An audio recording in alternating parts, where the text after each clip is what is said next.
My brother from it's na actually in peace in the DOS.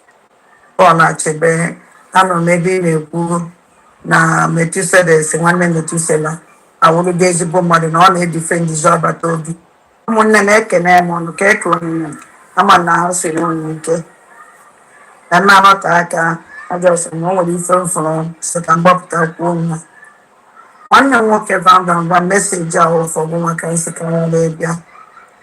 My brother from it's na actually in peace in the DOS. Paul Achebe, I don't maybe na Methuselah, one name Methuselah. I will be able more than all defend the job at all. I want on defend the battle. Be after my social media for a kind of one Biafra. Mana that's another DOS Malayan Manobi. Yesterday, the DOS Malayan Manobi. I am when I forgot that in man, I go na Paul Achebe. It's now, Mamma, if you're gonna name it's like in my world, death, no man.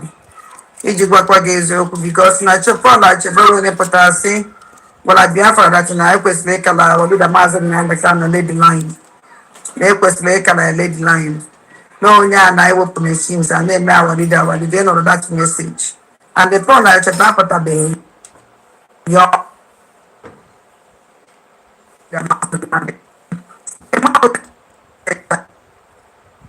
was na cabinet front ndị mmadụ na cabinet uche gị nọ n'onwe gị nwere na media a destroy ya agbata otu the same thing of just wey destroy our leader maazị Nnamdi Kanu ị na-abịa kịta na-agwa ya dat ihe eme program tie Paul Achebe na-ekwu peace ọnwụ na ị na-achọ peace kpekụ nakọta ebe ezinụlọ gị ebe ahụ dat brigi ọnwụ na-abịa kịta na brigi ndị brigi media ahụhụ anyị anọghị ọfụma gụ na nwanne gị nwoke ikuku na ọgụ na ya na-enwe problem gụna ikuku na na-enwe problem gụna ikuku na ọrụ otu gọọmenti na-enwe problem gụna ikuku na-esetụde mana ị na-aza eji setụrụ ndị maara anyị mma n'obi ị ga-ejegodo gụna anyị edozie gụna ikuku na-edozie na-etigodo with the main key the main media team ndị gị na-afọ na-abụọ dị n'udo nọ n'otu gọọmenti believe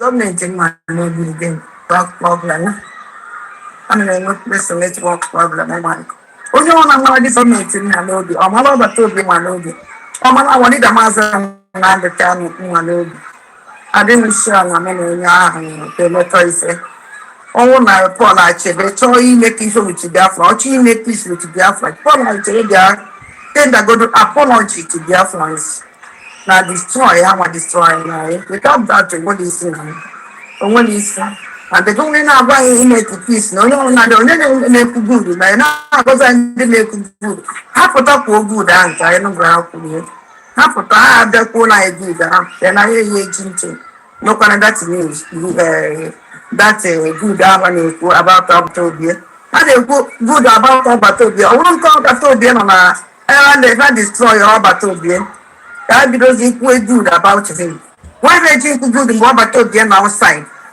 vam ezi nwanne m ada ndị mbụ na ndị ewere eme ya asset ọnwụ na-eche peace enwegasịrị peace kpọpụnatagodo ndị media si na ọnụ make peace with ikuku na make good peace serious peace with ikuku na eziokwu let us come together ha watchiri m program ọnụ mere this morning ọnụ mere yesterday ha watchiri ife unu kwugasịrị ebe ahụ so nna ejiri Chineke ayọgo gụnwe ijekwa Paul Achebe ama m ụdị program amụrụ m ife inidri from him mana onye gbara mmadụ egbe ekwe ahụ ya mgbọ onye ọ na-agbara mmadụ egbe enweghị ike ịhụ ya mgbọ ya ga nsị ka m bịa gwa gị ezi nwanne m anyị na-ala ike ya n'ime ya ọnwụ na ịnabata Paul Achebe n'ife ndị DOS mere yesterday ihe ndị DOS mere yesterday I swallow and there is another AKP gbafa a witness against agbata obi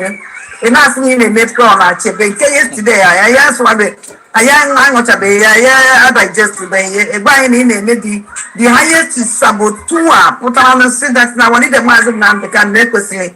Is he can let line. Now I need a mazin man become an annual pony and doing the no yakan anyway. It would persist and live our leader. In asking me up of nam. Okuano for me now than the go. I like him. I can say Cambia. I can make my private. When the Manatom Kadiafas, one of my stand about this, I didn't disagree for this trial project.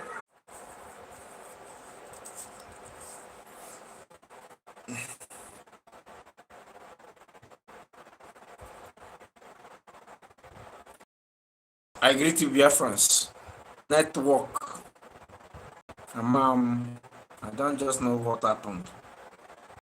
Network is really disturbed. So let's continue. You understand? Let's continue. I don't know. I don't know why network really disturbed. Oh yeah, now please help me check to know if my picture now is clear, if my voice is coming out well. Please help me check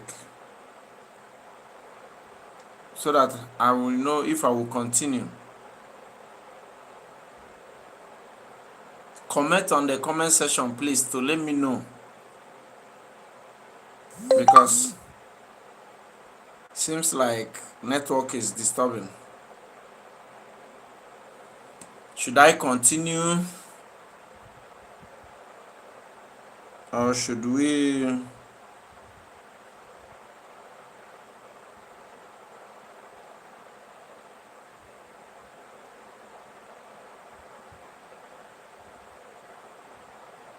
I greet you, Biafrans. Please, please, please, please. I want you to talk. Is my voice coming out well? Is my voice coming out well?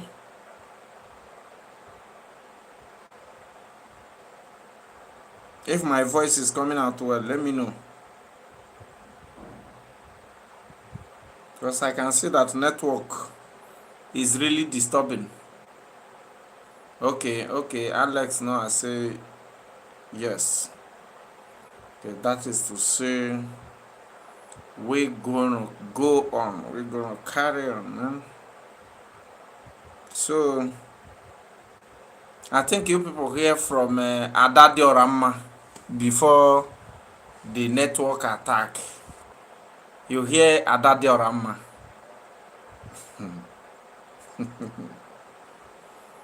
Yeah. Brioche and a cup of coffee, and it normally costs me 3 euros. It costs me 3 euros.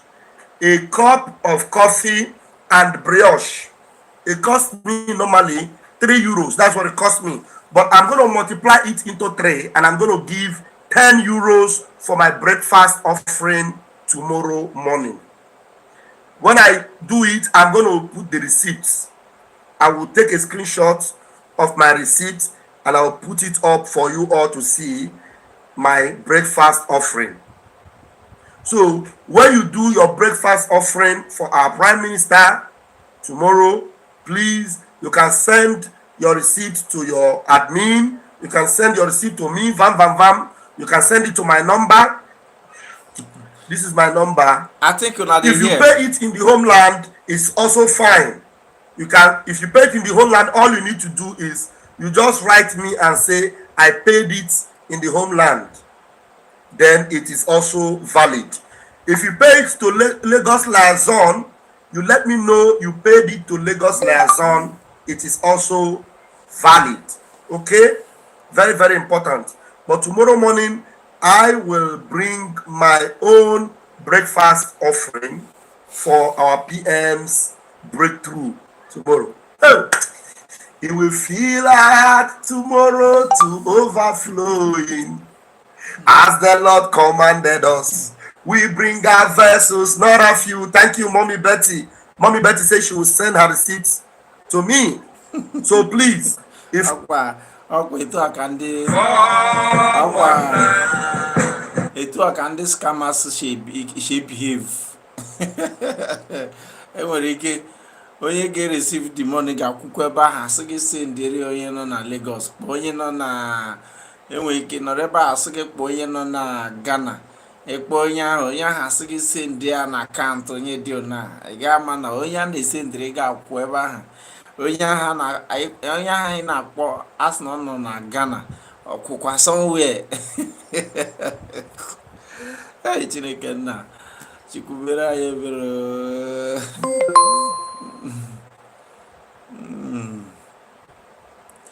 But AJ, I don't know if I am correct for pronouncing your name. This is person we come here to expose. We don't want to be giving them any breathing space. You understand? So we come here to expose him because this program, I started it yesterday, and this man keep on adding to the lies. Even recently, he made it publicly for Biafrans to know that he's allying with DOS, IPOB DOS, to fight with USB. So yeah, no kita. So it's just a kind of, we are trying to create awareness for some people to know what is going on. He want to emerge with IPOB DOS. You understand? DOS ekewela ndị ihe ka ya kpọrọ nwa ha. DOS is wise. You still dey hear that thing? DOS is wise. Underground work. You still dey hear am? You no fit dey hear am again. DOS is wise. Ihe ọ na-abụ onwe ka isi wee post Simon Ekpa, anything concerns Simon Ekpa on social media, under the comments you see all those irats come under the comment section to comment rubbish. DOS is wise. DOS underground work, all those rubbish. You still dey hear am? You no fit dey hear am because e don cast.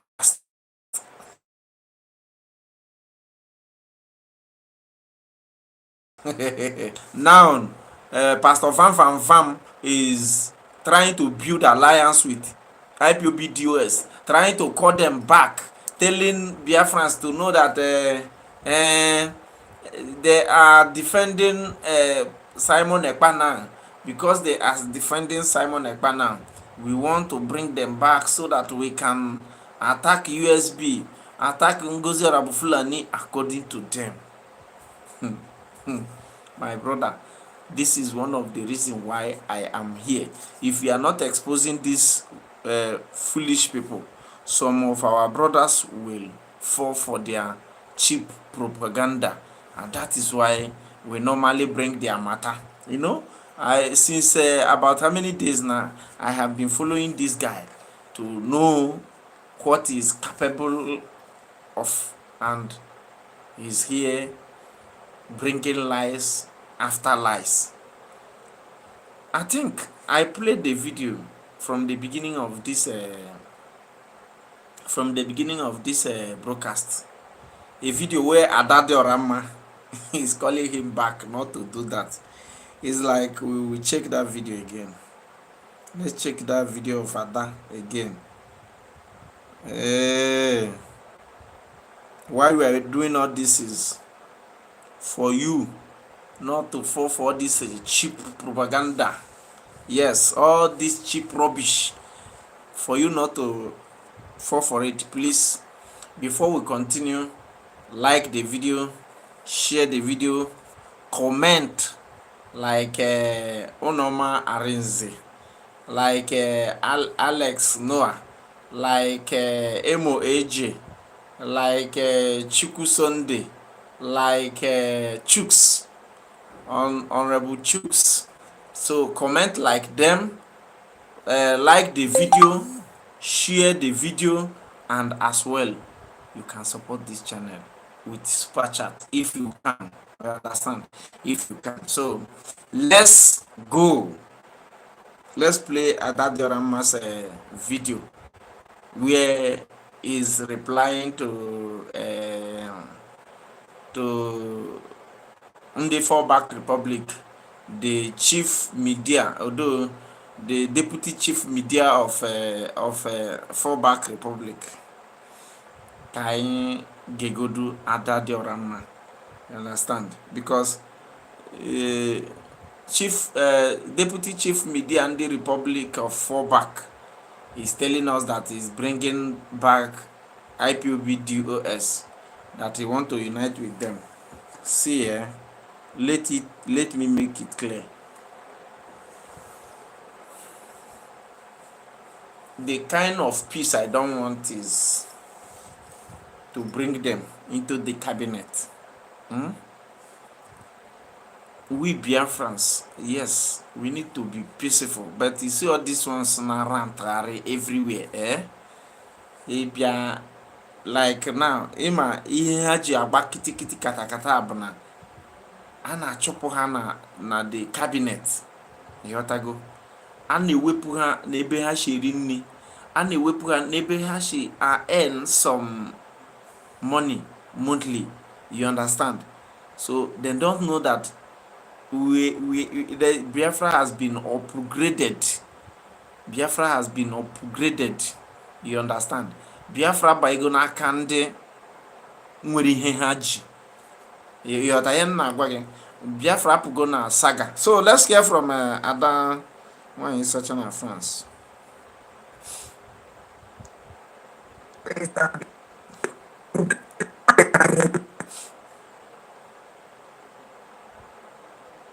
In the program with you, I disagree. In fact, I'm against that.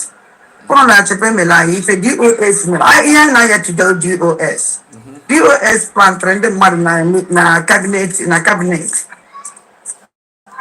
DOS plan trend was na cabinet. Plan trend na cabinet. Which again on the world when I'm there. I destroy about the sentinel just will destroy our leader Mazen on the family. Here na deketa na avoid that me make program with you. For na you na peace. I want to na peace. Go na categorize no do. E be that brig. I want na deketa na brig. Ndị brig or brig media ho aya na ofuma. Go na nwanne nwoke ikuku na ogun ya na-enwe problem.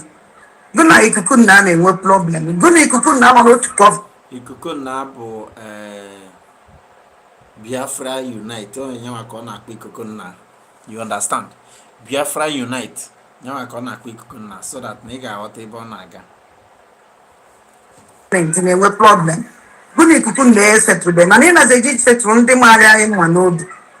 Ihe ejegodo go na edozie. Go na ikuku na-edozie. Make for the peace. Which the main keep. The main media team, ndị gị na-afọ na-abụọ dị n'udo, in a road to government, believe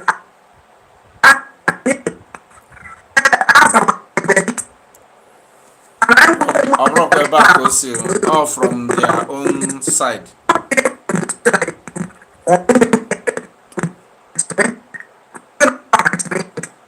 Then they go to apology to their fans. Now destroy how I destroy now. Without that, what is it? What is it? And they don't know why you make peace. No, they don't make good. Now, because I didn't make good. Half of that will good answer. I don't grab for you. Half of that, that will I do that. Then I hear you changing. No, kind of that news. That good about Batobia. And they put good about Batobia. I wouldn't call Batobia on a and they can destroy all Batobia. That because equally good about him. Why they think good in what Batobia outside? From is one I don't think Fernandez with them may said. I want it to peace, then with us with peace. But not going to be dancing now. Make peace with you to now. Make good peace, serious peace with you to now. Let us come together. I watched the program on this morning. I'm only yesterday. I watched if you look just nearby. So na ejiri Chineke ayọgo. Mụ ijekwa Paul Achebe ama m the program amụrụ m ife imidiri from him. Mana onye gbara mmadụ egbe ekwe ahụ ya mgbọ. Onye ọ na-agbara mmadụ egbe enweghị ike ịhụ ya mgbọ. Ya ka nsị ka m bịa gwa gị ezi nwanne m. I'm not like it anymore. Oh, nabata Paul Achebe. Nisa and the DOS similar yesterday. The DOS similar yesterday. I asked one of the Chavandalians, another AKT, but get a witness against Robertobia. And asked me in a met Paul Achebe. Yesterday, I asked one of I am not a bay, I digest today. A buying in a lady. The highest is Sabotua. Put on a say that now one of the Mazin can negotiate. Isi kara lead line na walida mazi Nnamdi na na-ekwu onye ndu na onye akara na iwepụsị isa na-ekwu walida ka ị na-asị na ihe akpọpụta nna m okwu ahụ fọmụ nwa nwaada ndị gboo alaike ya ya ka nsị ka m bịa akara m ịkpọgo private gwa gị mana achọrọ m ka Biafrans mara my stand about this. I didn't disagree for this trial Paul Achebe. And I want to watch your program. I want to go program against Awuchi Paul Achebe. I am not happy about that. To be sincere to you, if I win my dear friends, my baby for the second, for the third of These people, eh?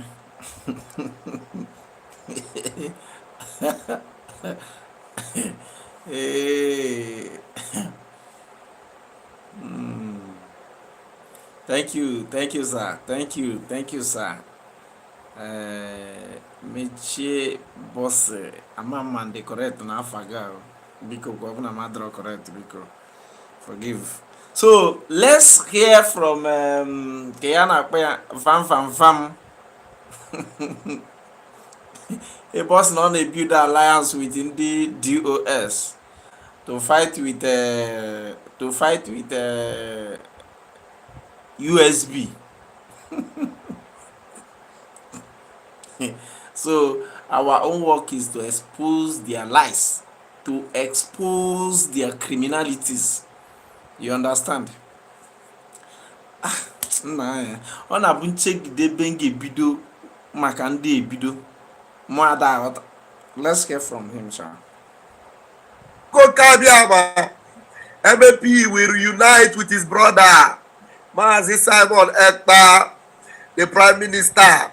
But before then, this is the one that busted them. Busted! Busted! You remember? Remember, this is the person that is about to give Ndi for back Republic Biafra. Chief Lincoln. Busted? You remember busted?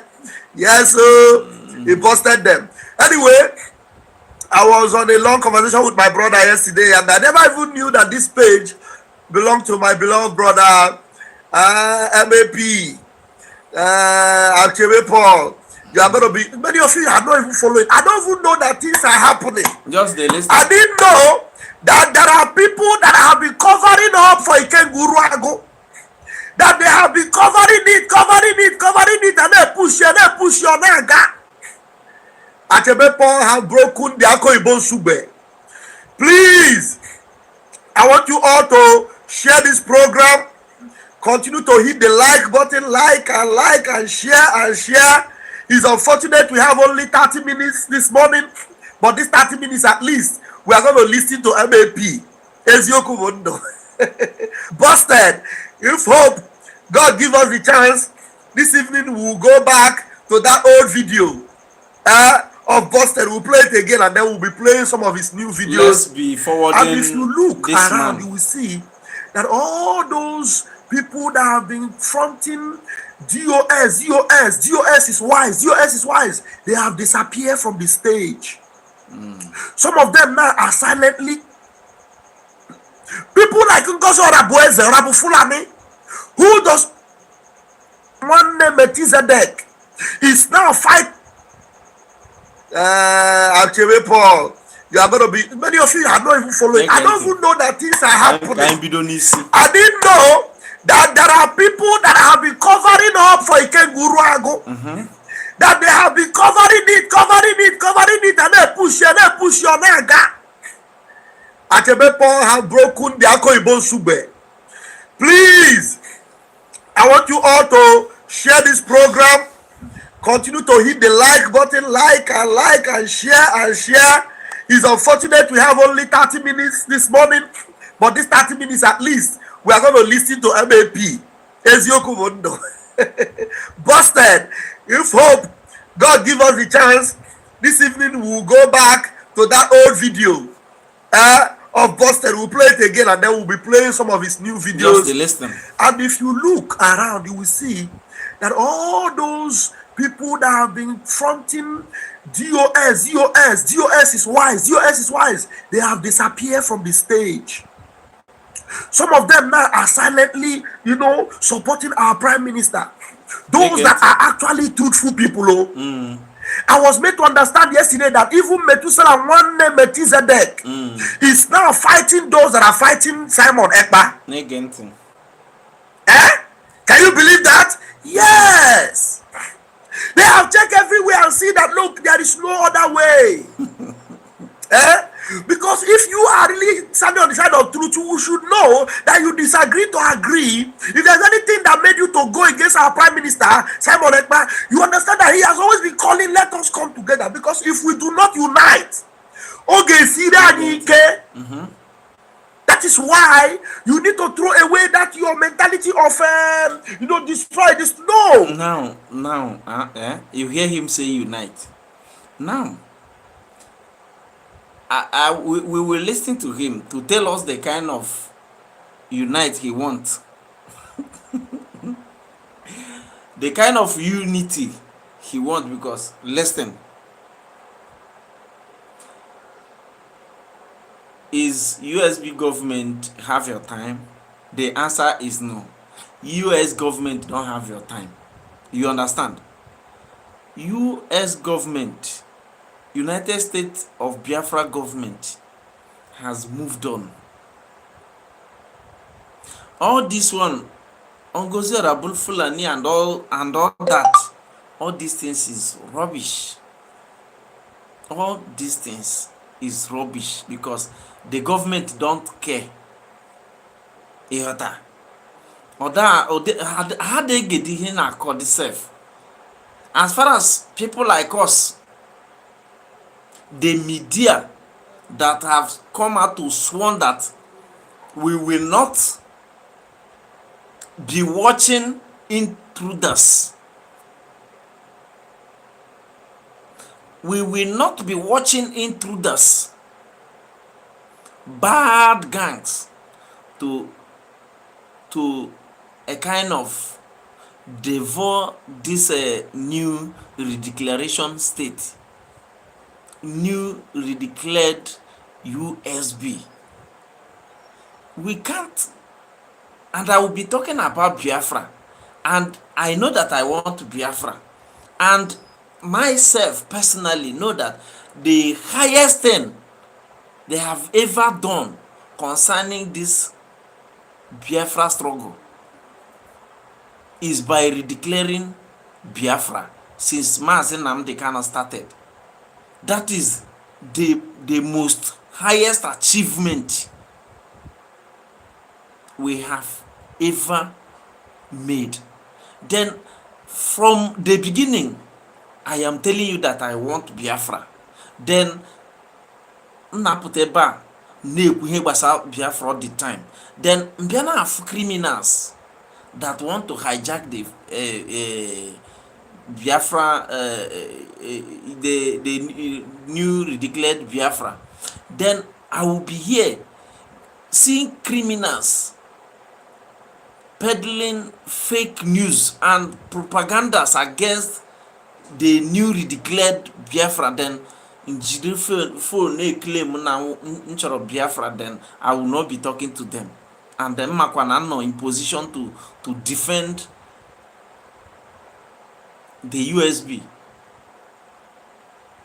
using my media then I will be here watching them to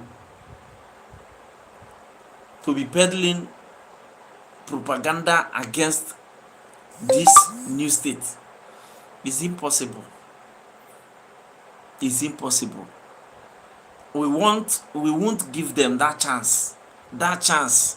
We won't open our eyes looking, watching them to do that. Media to media. Iron to iron. Bullet to bullet. So money to money. Ụdị ọbụla ha si wee chọọ ya, a ga-enye ha ya. Ha bịa na media, we are here. Ha bịa na ịgba mgbọ nwanne, enwere ndị nọkwa dị a. Ha bịa na ide akwụkwọ, enwere ndị nọ dị a. A bịa na lawyers, enwere ndị nọ dị a. A bịa na ndị gra akwụkwọ, enwere ndị nọ dị a. So ekere ọrụ eke. Division of labor. Ekere ọrụ eke. And watching this man Anakpo Chiamaka Jerena, and you claim that this kind of person will give you Biafra. Is it possible? If you learn that that kind of person can give you Biafra, it means that you are a fool. You don't know anything. It means that you should go and focus on your village meeting. You understand? Not Biafra. Ekubugomi hanya. Biafra needri ndị gra akwụkwọ. Biafra needri ndị ji ego. Biafra needri ndị nwere amamife. Biafra needri ndị nwere connection. Biafra needri ihe niile anyị mara a ga-eji wee nweta this struggle. Ọ bụrụ saga. Biafra agafego saga. Anyị agafego saga level. Agafego ifeari flag. Ifeari flag agafego. Armed struggle agafego. Ihe anọzi now bụ defend your land, because all over the world now is defending their territory. They are not struggling. As far as you've redeclared the sovereign state, what next is to defend, not to armed struggle. When you're in armed struggle is only when you have never redeclared. But immediately you have redeclared, redeclared Biafra, straightforward is to defend. That is what these guys failed to understand. They don't know the different and the stages of this struggle. Onyanwa bụ ihe ha na-aya. Ịghọtago? So Blessing Chukwu, welcome my dear sister. You're welcome. Obi Osa Ago. You can forget. Good evening. You're welcome, my dear. So nyanwa bụ problem ndị a na-enwe. Ha na-enwe problem ha na-enwe bụ na ha maro stage anọ na this struggle. So let's hear him. Ebe ọ na-akpọ DOS for unification to fight USB. You understand? But I love the fact that all the Biafran cabinet, all the major bogons in USB, they don't care. They are doing their things, moving ahead, doing everything they can do to make sure that we are free, doing things as the real sovereign state we are.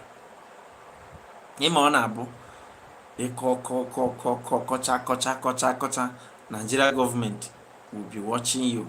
Imagine during the time of Mazi Nnamdi Kanu, during the time he's exposing Nigeria back to back, every move they made, Mazi Nnamdi Kanu will come out and say it. Every move they plan to make, Mazi Nnamdi Kanu will come and expose them. They know they even talk. Then go to like say they don't know what you they talk. We declare Biafra. Did they say anything?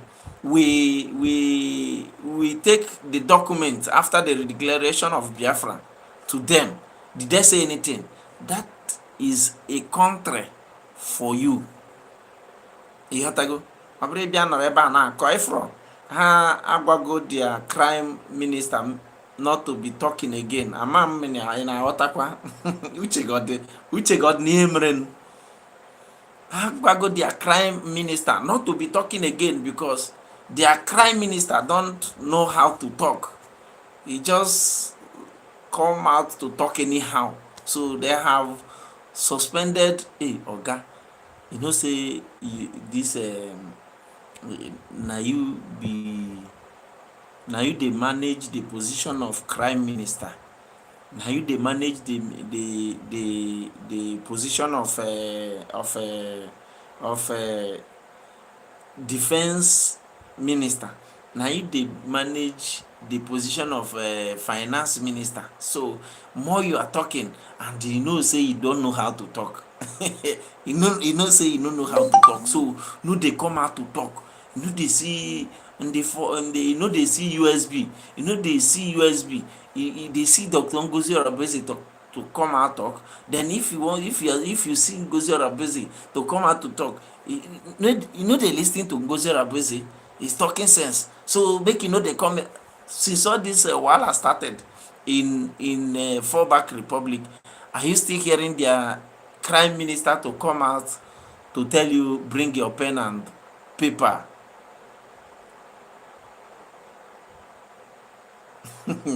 It's a travel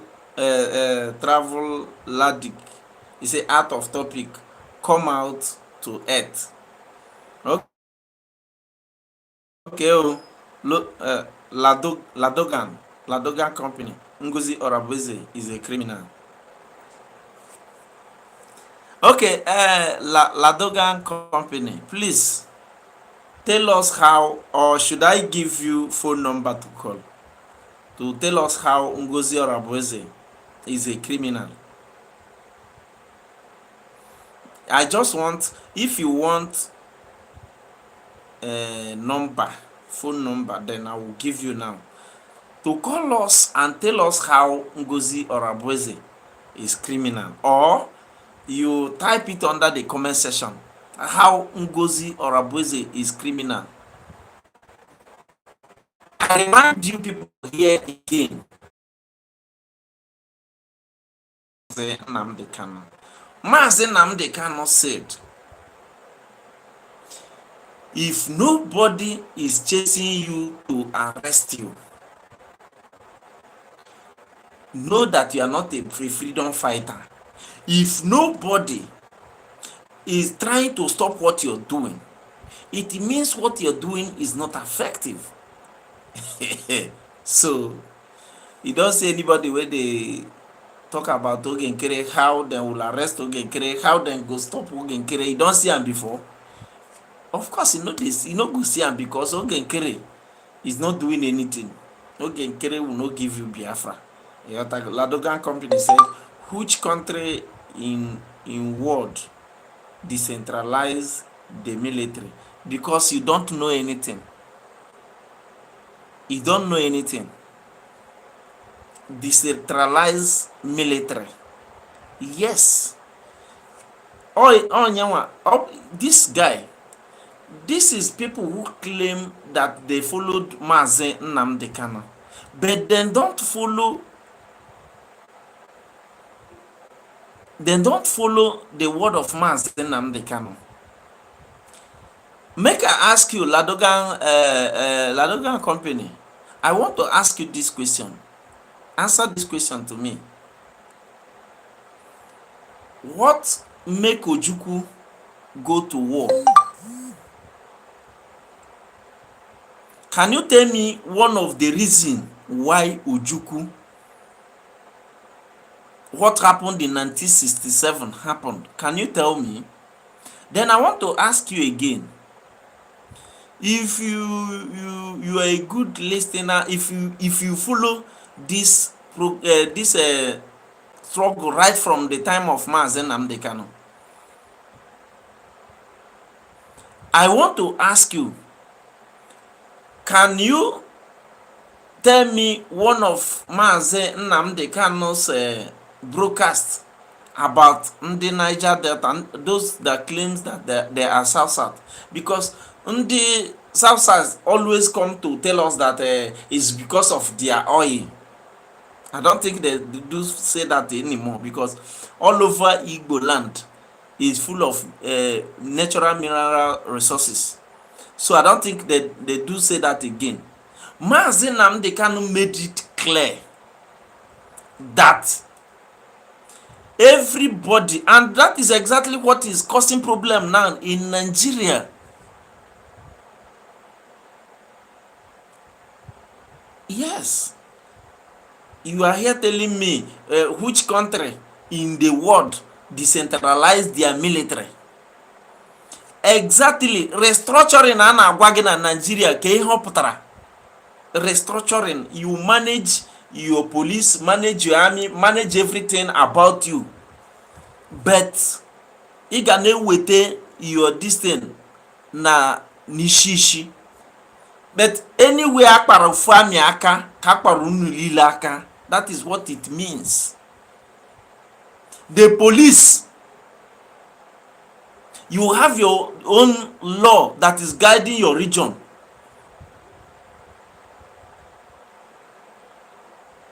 That's why Nigeria, this restructuring, a na-agwa gị restructuring, ihe ọ pụtara. So ebido n'oge restructure everything concerning Biafra.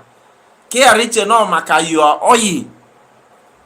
Ngozi Orabueze is standing on the footstep of Ngozi Orabueze, and Simon Ekpa is standing on the footstep of Maazị Nnamdi Kanu.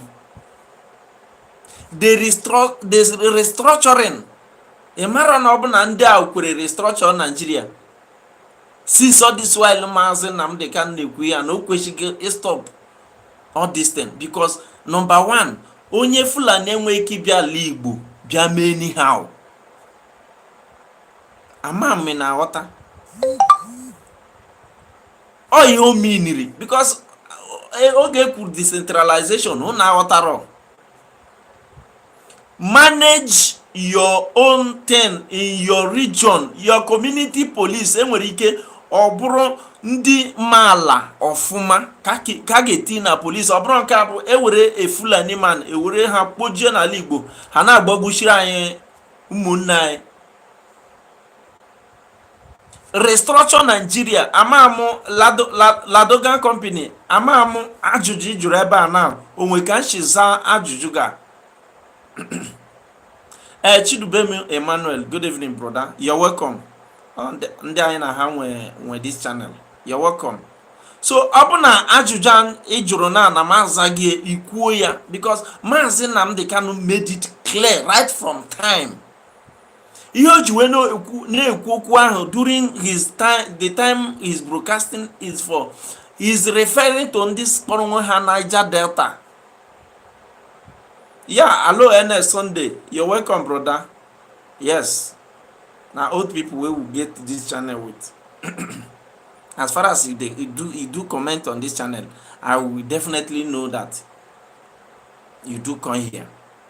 So, Ladogan, please, did I answer your question well, or should I post a phone number for you to call in? Because, okay, I will lecture you. Some of you are blindly following the fallback.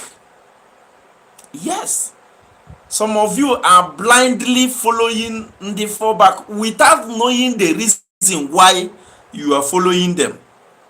Makana na truna say they are telling you what you want to hear. They want to tell you what you want to hear. The footstep of Maazị Nnamdi Kanu is what Maazị Simon Ekpa and Dr. Ngozi Orabueze is following. So that if you learn maka oil gị, ọ bụ na ị ga-ata ya ata ma ọ bụ na ị ga-aṅụ ya nke ahụ gbasara gị. Manage whatever you have in your state. Our military decentralization, ebe ọbụla ịkpara any military aka, like etu a na-akwa mgbọ na this place kịta Ọkigwe, etu a na-akwa mgbọ ebe ahụ na ọ bụrụ na the military north side ahụ na-efili na ọ karịbago ha, the only thing they will do is just to alert others abịa support ha. ama m ka ndị kọwara gị ihe gbasatara decentralization nwanụ si wee kọwara gị. Ladogan, please, have I answered your question? Let me carry on. Let's hear from ndị fallback republic na-agwa gị na ha na eme alliance with ndị DOS to fight USB. akụkọ ụwa. Those that have waken up, let us unite and defeat our common enemy. Those that have here now, he will tell you who is his common enemy now. Gente, ebe na ị ga-anụ who he referred as his common enemy, as the fallback republic common enemy. Fulani are not their common whatever you call it, ka nji nwa ya na-atụ okwu arụ. Ndị a na-abụrụzikwa ndị ha na-aya n'ala Igbo kịta abụrụzikwa the common enemy. Guess what? Let's listen to hear those he will name as the fallback republic common enemy. Ndị nwere uche. Let's hear, because anụnube m mbọsị abịa kpọba Ojukwu, maybe let me just say Ụwazirike ka arapụ ihe gbasara Ojukwu. Ama the other enwekwere ndị ọzọ na fight kwa ihe gbasara this Biafra. Anụnube m na abịa kpọba ha as enemy. We have only one common enemy, and those enemies bụ ndị a na-egbuchichi ndị mmadụ now. Rapụrụ ibi na town, jebiri n'ọhịa. I don't see you, Pastor Vam, as my enemy. But you see that your lies, Oga, is what I will not tolerate from you. That's why Ladogan company, that's why I answer your question the way I answer it. Not to begin to abuse you, because I know that you are not well informed. You are not my enemy. We have only one common enemy, and that common enemy bụ ndị na-aya n'ala Igbo. Ọ bụrụ ọgụnwa bete frasị ịbịa na-atụ asị maka njem a ọkwa asị o, is what we will not accept from you. We will always be here to debunk any lies, no matter who. Let's hear him. Let's hear who he referred as his enemies. Ndị a na-aya abụrụzi watch and dog across the enemy. Fighting us when they see that we are fighting to unite. When you are fighting them, fight them very, very well, because they are evil. People like Ogodo woman, people like Ngosora Boeze, Rabu Fulani, who does not want anything in unity. All she wants is to destroy, scatter everything. When you come to lie, we will disagree. When your ATM crime minister want to hijack this struggle, and you think all of us will fold our hands watching, na lie, we will not allow that to happen, because we will be debunking, because we don't take you as the enemy. Yes, but sometimes if you made yourself an enemy, then definitely you become an enemy, because ọ na-abụ mmadụ mee onwe ya oke busu, ma ha na-akpọ busu achị onye ahụ ọsọ. If you make yourself enemy, definitely you become, because if anything make us and you come openly, like the one that called the Kenguru Abgo now, he has come openly to let Biafrans know that he's working for Nigeria. Like Udele, he has come out openly to let us know that he is working for Nigeria. That is those that is the real enemies of this struggle. But you, as far as you are still hiding under, you are fighting for Biafra, you are not the enemy. You understand? You are not the enemy. But any day you declare yourself publicly that you are the enemy, my brother, you, of course you will be. Ime onwe gị oke bus gachiriri gị ọsọ. Ịghọta? Lee ndị ọ na-akpọgasị afa as ndị ọ na-akpọ DOS ka abịa join aka ka oge ka ndị DOS na-eme ihe ha ọpọ na amakwa na many of them, some of the major gbogons among them bụ ndị lee Maazị Nnamdi Kanu. Emaro after Maazị Simon Ekpa exposed all their lies finish, he come out and made it publicly that we should stop attacking them. And since then till now, Maazị Simon Ekpa never talk about them again. Because ndị ewepụtara n'ime ha ewepụtago ha, and some of all these gullible ones that are still believing on DOS, many of them don't really know what happened. And that is how those that followed the fallback republic like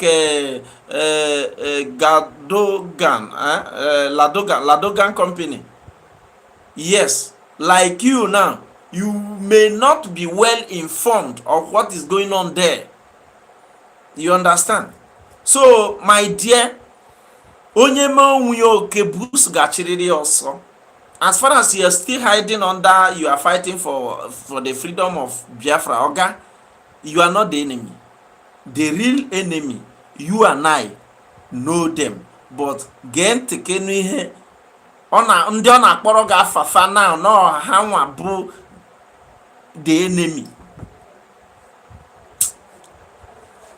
Then you are fighting them with taharuni, utaharunara, taharune, tabieha. But if one na talk can unite, yeah, can you embrace the Fulani? One day, go along and extend an olive branch with them. Do you understand? I have always maintained my communication with what you are trying to tell us here now is that USB is not working to unite to fight Fulani. That is what you are trying to tell me. The only thing I would want you to do is to do your own and forget if you go na USB ade amazing hitcher. The only thing you supposed to do is to ile anya na ifuna USB iwefuguno rapunu. They only refer to you people when you people come to lie against them. Whatever you will do to secure Igbo land, do it, because Maazị Nnamdi Kanu ekwugie right from time that some of you is telling me that I am not doing it well. Come out to do it well. Then if you can convince me that your own is better than what I am doing, then definitely I will stop and join you. And so be it. If the fallback republic can convince us that they are doing it well, definitely, maybe from what we are seeing doing and their truth, maybe the USB they redeclared will collapse, then we join them. But if Fulani all the time, is that exposition we want? Give us the reason, just convince us why we should. Convince us why we should. Why we should join fallback republic. Why you think that fallback republic is the only way to get Biafra? Not to come here every time to call Ngozi Rabufulani, all those rubbish. Convince me. If you convince me well now, if you can convince me well now, I will use this my platform to tell Biafrans, see why we should follow you people. But imagine, for over how many months now? Is this not June? For over how many months now? These guys are still calling Ngozi Fulani without presenting any roadmap to Biafra, without telling you, showing you why the Biafra that they went to Finland to redeclare. This man that is talking here now is one of those who traveled to Finland to redeclare Biafra. Then you travel to redeclare Biafra, finish, then now come back and tell us that you did not agree with the redeclaration. Who does that? Something unique in him.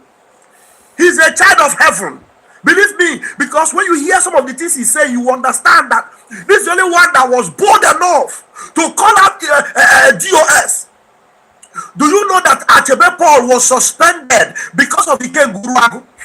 And now Achebe busted my brain yesterday. Do you know that Ogodoman, wait now. Achebe will soon come on our platform and we will do something together. Okay, Oga Amudu ni noto. Wagoto ni mahia. Biafrans, you know that Ogodo woman went to meet Achebe Paul and told him, I want you to be a marketer of my jog. Ogodo woman took the same jog, gave to Methuselah, share that jog. You know, that thing he was saying, that Biafra child watching, somebody gave him, is a lie, oh, is a lie. The same Ogodo woman wanted Achebe Paul, while Achebe Paul was, defending the DOS, his wise. He went to meet him. I want you to be the marketer, distributor of my mug. Ogodo woman, ego gebugi, your love for money. You now decided to put money ahead of this Biafra movement, of your freedom. Money was more important to you. I don't need to talk too much. When Achebe will come, una go hear plenty. But meanwhile, you see this page here. Those of you that have missed Achebe Paul, you see this page. All faces in Dockland. Now Achebe get them. If you go there are many things you will listen to that will bless your soul. Hey, I did there. I can't the listing. I said, what did that happen? Make we start. I'm here first and foremost. Okay now. So Enreha, this man na kokita. Yeah, na kok basatara Ogodoman. If some of you follow last Saturday fundraising, when Ogodoman say something about what he's saying here now, him and they have been looking for on something, but they couldn't. They have been looking for a way to capitalize. If you follow these guys well, you notice that right from the time Biafra was redeclared in Finland, they started by fundraising. They hold fundraising. Now, don't fundraising. Kagasif na that fundraising. Without it, that Saturday, without it, that week, that Saturday week, I declared Biafra in Finland.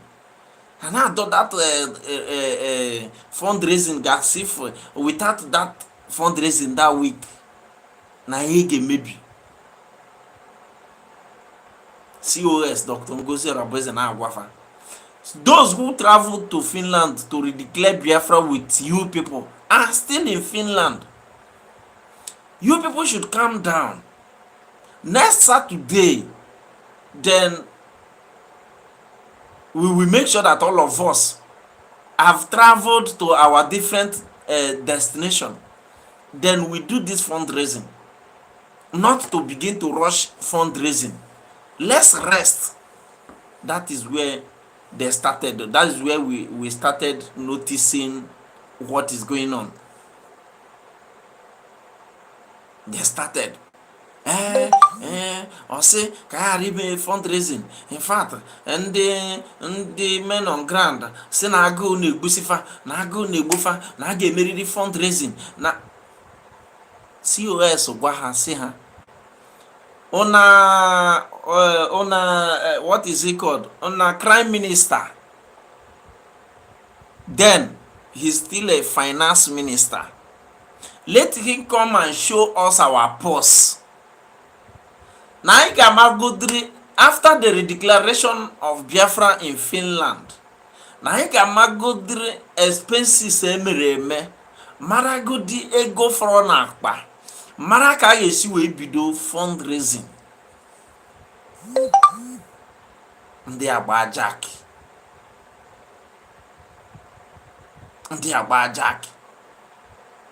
Okay, after ka this week, that week ị gara afụ na that fundraising na orenubago na ebidogo fundraising, ha bido chata everywhere, chata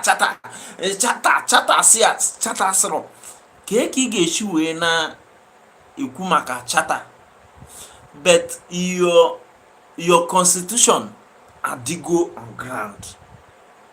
Do you want to tell me that charter is superior than your constitution? Iji n'aka cha hafu na data ada ewotezi ọkụ. In fact na data ọ dịkwa ka ya ndị a na-ekwu bụ eziokwu.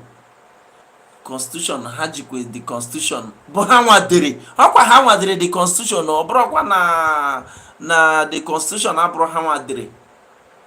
But the charter ha na-ekwu okwu ebe ihe eji wee guide ha through Biafra government in exile.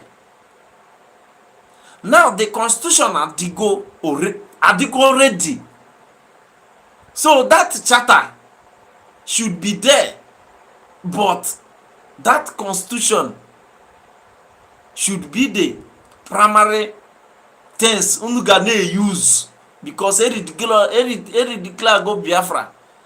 What you people supposed to be using is that constitution.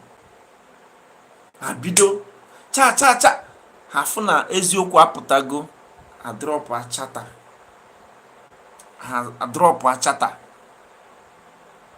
rachapụ ọsọ bido na Simon Ekpa kpọrọ ha, because they can't drop anyone without holding anyone. Mmeri onye nwoke ma na-emeri ebe a na looking for a way everywhere ebe ha ga-ejide aka, because they can't drop nke ha ji ma ọ bụrụ na ha ejidebeghị another one. Ka ha fụziri na eziokwu apụtago ihe gbasatara chata, they drop chata rachapụ ọsọ na Simon Ekpa kpọọ ha 30 minutes. Na Simon Ekpa kpọrọ ha 30 minutes ọ na-ekwo na Simon Ekpa kpọrọ 30 minutes. In fact, their crime minister was a kind of, we spoke over 30 minutes, and PM, Prime Minister of Biafra, tell us to fall back.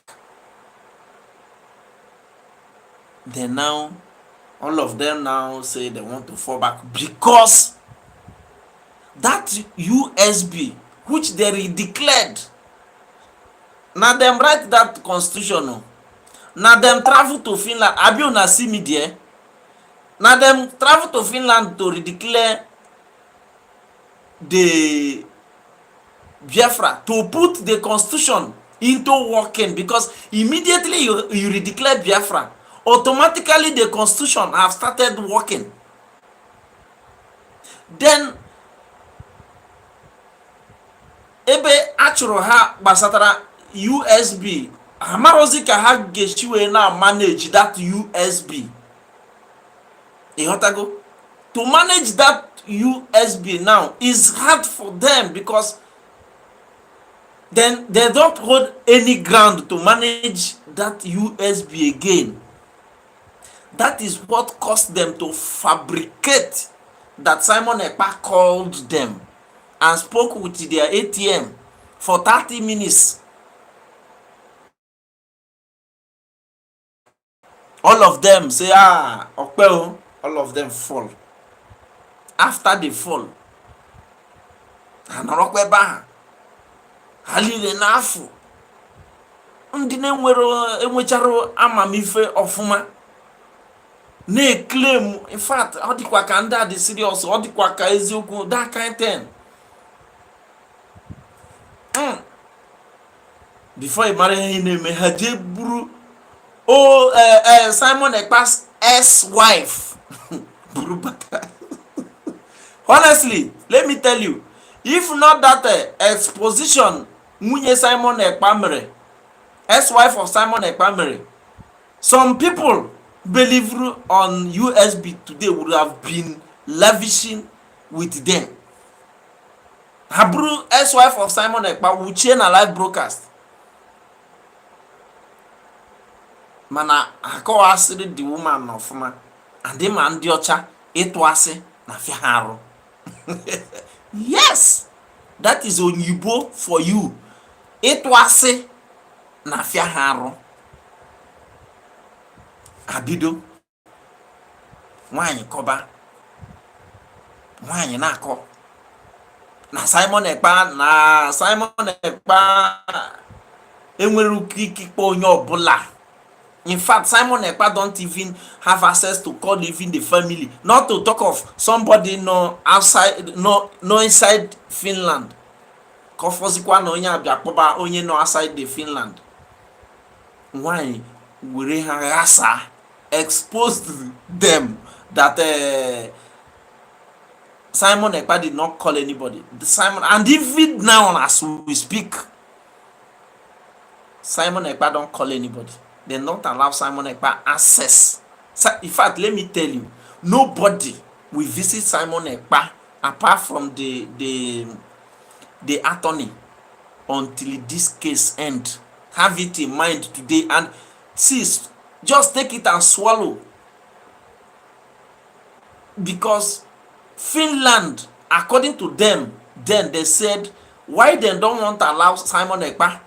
We should have allowed Simon Ekpa to be moving freely or have access to his phones and all that. But the reason why we cannot do that is because if we do that, Simon Ekpa will hinder the truth to come out. Ima, amama, some of you unafukwara those things. When Simon Ekpa bịa break aka oyibo nsugbe, onye ọbụla ọsọ achọba ebe ọzọ ha ga-ebinye aka. But still, ha na-adọkwa ihe gbasatara na they are still even claiming that Simon Ekpa called them for 30 minutes. Ay, Chineke na ka na-ekwu aburu one doctor the voice something to Ada, because they believe that people that is go and watch Ada's broadcast now. Ọkwa onye bọpụta broadcast in half 500, 600, 300, opeka 400, 300. But kita ọ na-afịazi arụ nweta 150. Even self ọ bụ ka m kwesị gị na let me just say na 70% of people that is watching her bụ ndị na-ege ka mara nke ọ ga-ekwuta ka ha were ihe wee mee content. Obido, hi, Simon Ekpa esendigoro ada nwaanyị isi ọcha na France message. Simon Ekpa, let me tell you, if Simon Ekpa afro any Ngozi Orobeze wording ofro crime minister, their crime minister wording, he cannot fail to call men on ground. That's only 10 you people fail to understand. Obrugodi na Simon Ekpa filiri na katakata na-eme na after the declaration no like ya. For that he's angry until he come out. Oga Simon Ekpa cannot fail. Oga na ebe ahụ na coordinate the men on ground, but because dem don't allow Simon Ekpa access to phones, ama mma na make kwa sense. Ọ na-ekwu na Simon Ekpa sendara ha voice note, nke ahụ ka a nọ na-apagharị afụ na nke ha dago piano nwere in fact na Biafrans, in fact every word that comes out from their mouth na a na-eme exposed back to back. ka nọkwa mbọsa ha jeburu later from nowhere na Simon Ekpa ebunye Dr. Ngozi Orabueze later. Who knows na plan ha ji abịa na ha na bisu Dr. Ngozi Orabueze kefu ndị beribe na dem still later expose the letter. Na dem still later expose the lawsuit. Ima, the lawsuit headline is that Simon Ekpa sued Dr. Ngozi Orabueze. But if you do go across some of their program, you will hear them saying that Elias ka ogene, yes, Elias mokwankoza akpọrọ ya ka ha na-agwa Elias ya address some charges, and some of them self amaro kesha coordinate ọnụfa ha abịa na-agwakwa gị na their broadcast na Biafra government in exile sur Ngozi Orabueze. They will now skip that Simon Ekpa because when we get headline lawsuit ahụ bụ Biafra government in exile sue Dr. Ngozi Orabueze rather Simon Ekpa. But when they were doing broadcast, you will be hearing them saying that Biafra government in exile sue Dr. Ngozi Orabueze. There will be a kind of referring to Elias to add this charge to the already lawsuit. Ndale ka ndị a na already self. Ihe a ji wee wepụta that later ka ọ dị ka asịkwa na ịma ị na-anya fụ na that later immediately ọ pụta under 1 week ha pịa the charge, whether the lawsuit, whether it is true or is not true, I don't know, but when they connect the dot, half go na onwere ozi ebe ha ji aka, and Biafrans is deserting them. And nsogbu adị na ka ihe na-akpọ ya na ndị fallback republic, nsogbu ha nwere bịa divide their fallback republic. Biafra unite, Sia and Ada Chirofu, and even they are trying to redeclare another, that one I call it stand still republic. Stand still republic. but I have seen that they don't want to do anything about it anymore. It's like they have put it pending. When you certain in France, this video I played at the beginning of this broadcast will let you know a kind of they are trying to make peace, but it is not possible. They are not ready for peace anymore. They are not ready for peace. That's why they are calling Paul Achebe, Melchizedek, Melchizedek Ogeneka Korea, Kahabia, Kaha unite ya, pursue the common enemy. Who are the common enemy claiming that he want to fight? Munagi. Careful the kind of people I na have in me. Ejikeme Justice Ekwem. Good evening, sir. You're welcome. You're welcome. So, these people,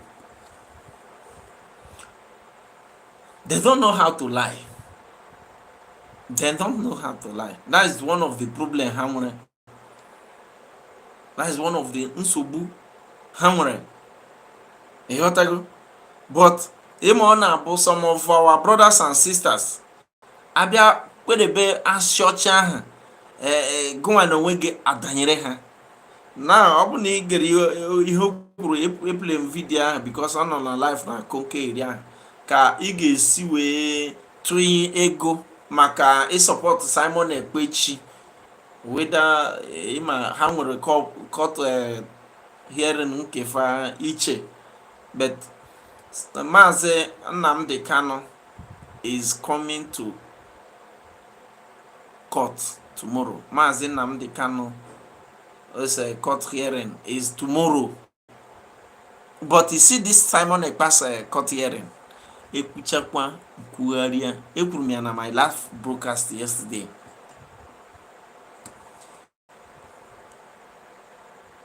Ihe gbasatara Simon Ekpa, the trial gbasatara Simon Ekpa, these guys are making it secret. Finland don't want you to know anything that is happening. That's the only thing nwere ike ịgwa gị ebe a. Finland is making it secret. Ihe niile kwuru yesterday being 11th, elila na-ekwu sọsọ onye try through to convince me bụ COS Dr. Ngozi Orapoze. That is the only person tried to convince me. But ajụjụ chọrọ ịjụ gị bụ after, because this picture of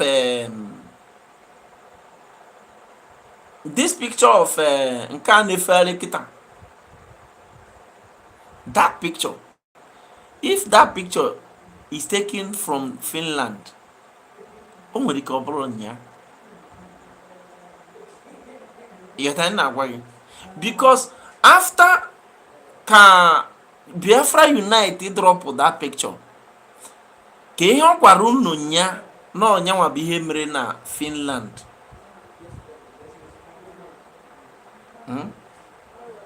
Ka ihe ọ gwara unu nya na ọnyanwa bụ ihe mere na Finland, because all these things is confusing. Ije na nke akpọrọ onwe ya Green Light Africa, all of you they die for now. If you no post kwa another thing, every day bụ court case nke nyanwa, court trial nke Simon Ekpa. Imagine. And I believe that. Every blessed day bụ court trial Simon Ekpa since over 2 months now. That boy ebidogo na try Simon Ekpa on social media. And muna nke ebu na ebe a na believe that guy. Green Light Africa. Anakata Simon Ekpa eweriwe documents. Anakata Simon eweriwe ma prosecutor. All those rubbish. All those lies. All those lies. And some of you are believing it. Ihe onye kwuru yesterday, Green Light said yesterday, is totally different to nke Chiamaka Ajere, Pastor Van Vam. Nke Pastor Van Vam is totally different na nke nwaanyị ọcha. In fact, even Dr. Ngozi Orapoze, her own is on. She tweeted. But if you read everything concerning the court hearing of Maazị Simon Ekpa, her own looks so much real. Or should we go and read the Twitter? If you want to make we go read the Twitter, then you say yes under the comment section. Then I will go read it now. Then you go and compare it to other, what would I call it? ịfụ na onwero nke relatory to, in fact onye nke a na-akọ iche, onye nke a na-aka iche, onye nke a na-aka iche. After ka Biafra Unite mere expose those three guys, can you tell me what Biafra Unite can they cut this thing she wee ganya? Ihe okoro do different. Ihe Pastor Vam remember nzuzu ihe a na ezuzu. Pastor Vam na-claim na Simon Ekpa gara court on 5th and 6th, and Pastor Vam na-claim na Simon Ekpa gara court on 10th. But ijezie gente, we will go now and listen to Pastor Vam where he is a kind of trying to update us what happened in court on 10th. I get video ahụ kita. Now,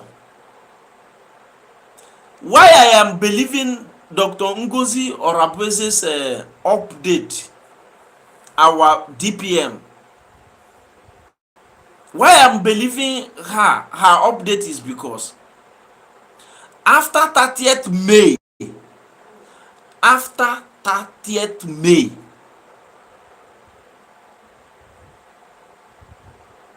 the so-called Simon Ekpa's court trial, because for me I don't believe that Mazi Simon Ekpa's court trial was that 30th, because Finland are making everything secret. I am not saying it for you to believe, but if you claim that Finland is not making it secret, I beg, let me know. Finland is making it totally secret.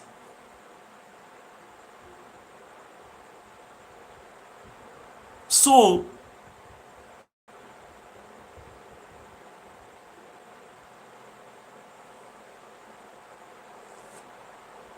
after 30th of May,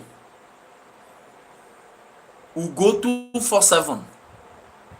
One of the USB broadcaster made it clear that Simon Ekpa will appear in court on 11th.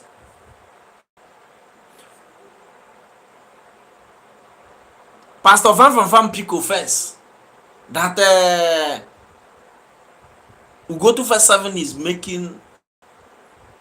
giving false information. I am telling you what I know. Each one I trace by the video, but we can find out from Pastor Van's live video. You understand?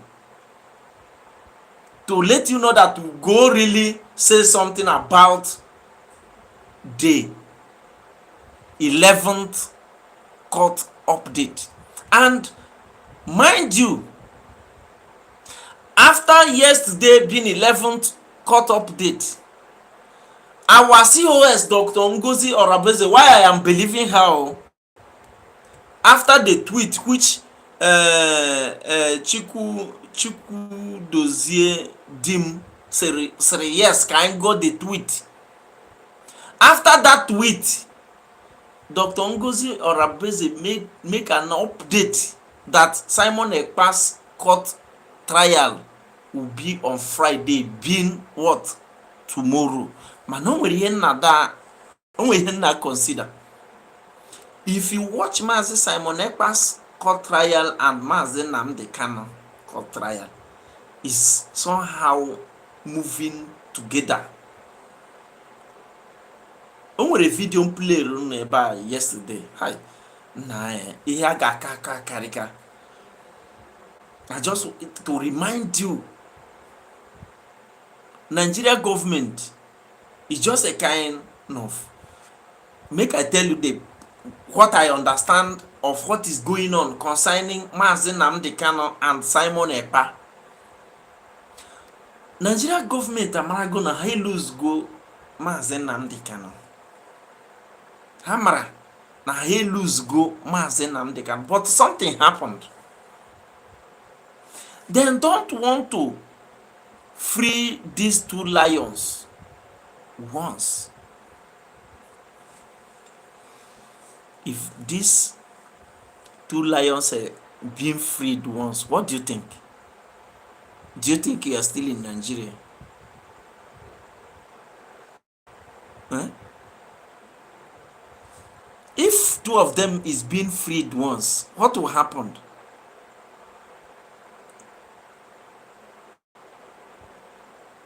The unities will become like this, and what will happen? There will be a push.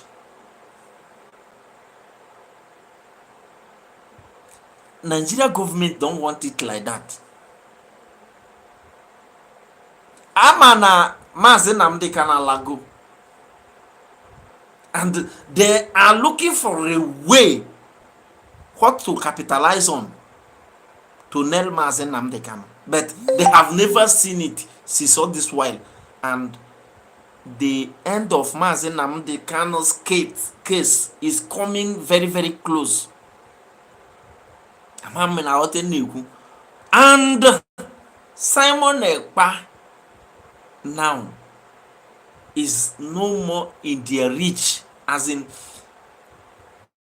they don't have anything to say about Maazị Simon Ekpa's matter, because Imaroge Nigeria government na brag that we have submitted all the documents for Simon Ekpa to be repatriated to Nigeria and all this and that. After those bragging, when they have seen that it's impossible for Simon Ekpa to come down to Nigeria, they stop. They now come back and said there is never a time they said Simon Ekpa, they are repatriating Simon Ekpa. Something that Christopher Musa come out for national television to say that all the documents that we make Simon Ekpa to be repatriated down to Nigeria has been completed in Finland. But when they have seen that everything about Simon Ekpa, they have lost it, they come out to say they did not say that. And that is why on 30th May, what we heard about Simon Ekpa was the first sitting. The prosecutor is demanding for 6 years imprisonment of Simon Ekpa. Even though you never even hear the matter, you are demanding for 6 years imprisonment for somebody you said he committed terrorism. Somebody is not committed terrorism. And there some things game onye a found guilty, onye a convicted as a terrorist. Some things game onye abo either ne delete or ne life imprisonment or not almost you are useless in the prison before they leave you. Or the main thing, if they convict you, as a the obuligwe. But imagine when they never even try Maazị Simon Ekpa and they are demanding 6 years imprisonment. No yasi no commit terrorism. Abeg, use your brain. Use your brain. And Maazị Nnamdi Kanu now, achọchaghị ihe a ga-eji wee na-ele Maazị Nnamdi Kanu enweta nwurie. Echi 13th, Maazị Nnamdi Kanu will come out again. So, ihe a na-agwa gị, Ugotu 1-7 is the only person who told us that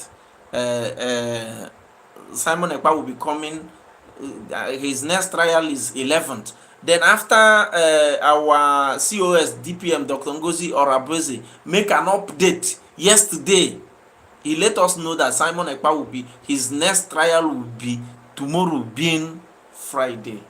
That's why I believe their update. But you see this trial of Simon Ekpa, Oga, it is secret. It is secret because something is going on. They don't want to know to know what is going on, so that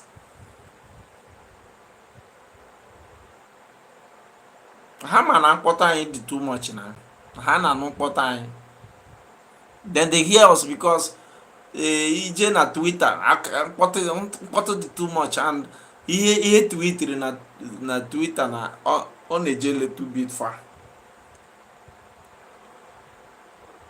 So Chiamaka Ajere started attacking Ugo 247 that Ugo is giving false information. Ugo is giving false information. That is a kind of his own information is the authentic. Why Ugo is giving, saying that the 11th is, but the difference is that 11th being yesterday is that almost everybody, social media was flooded that Simon Ekpa appeared in court. It's just a kind of travel addict. You say you know Messiah or Messiah or some Messiah travel people. Nah, I don't know what exactly is your problem. Don't distract me, please. So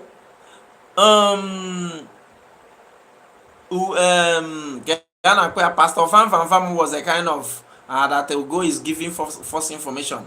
The only authentic information now is his own information. But now he later believed on that Friday being tomorrow's court trial of Mazi Simon Ekpa.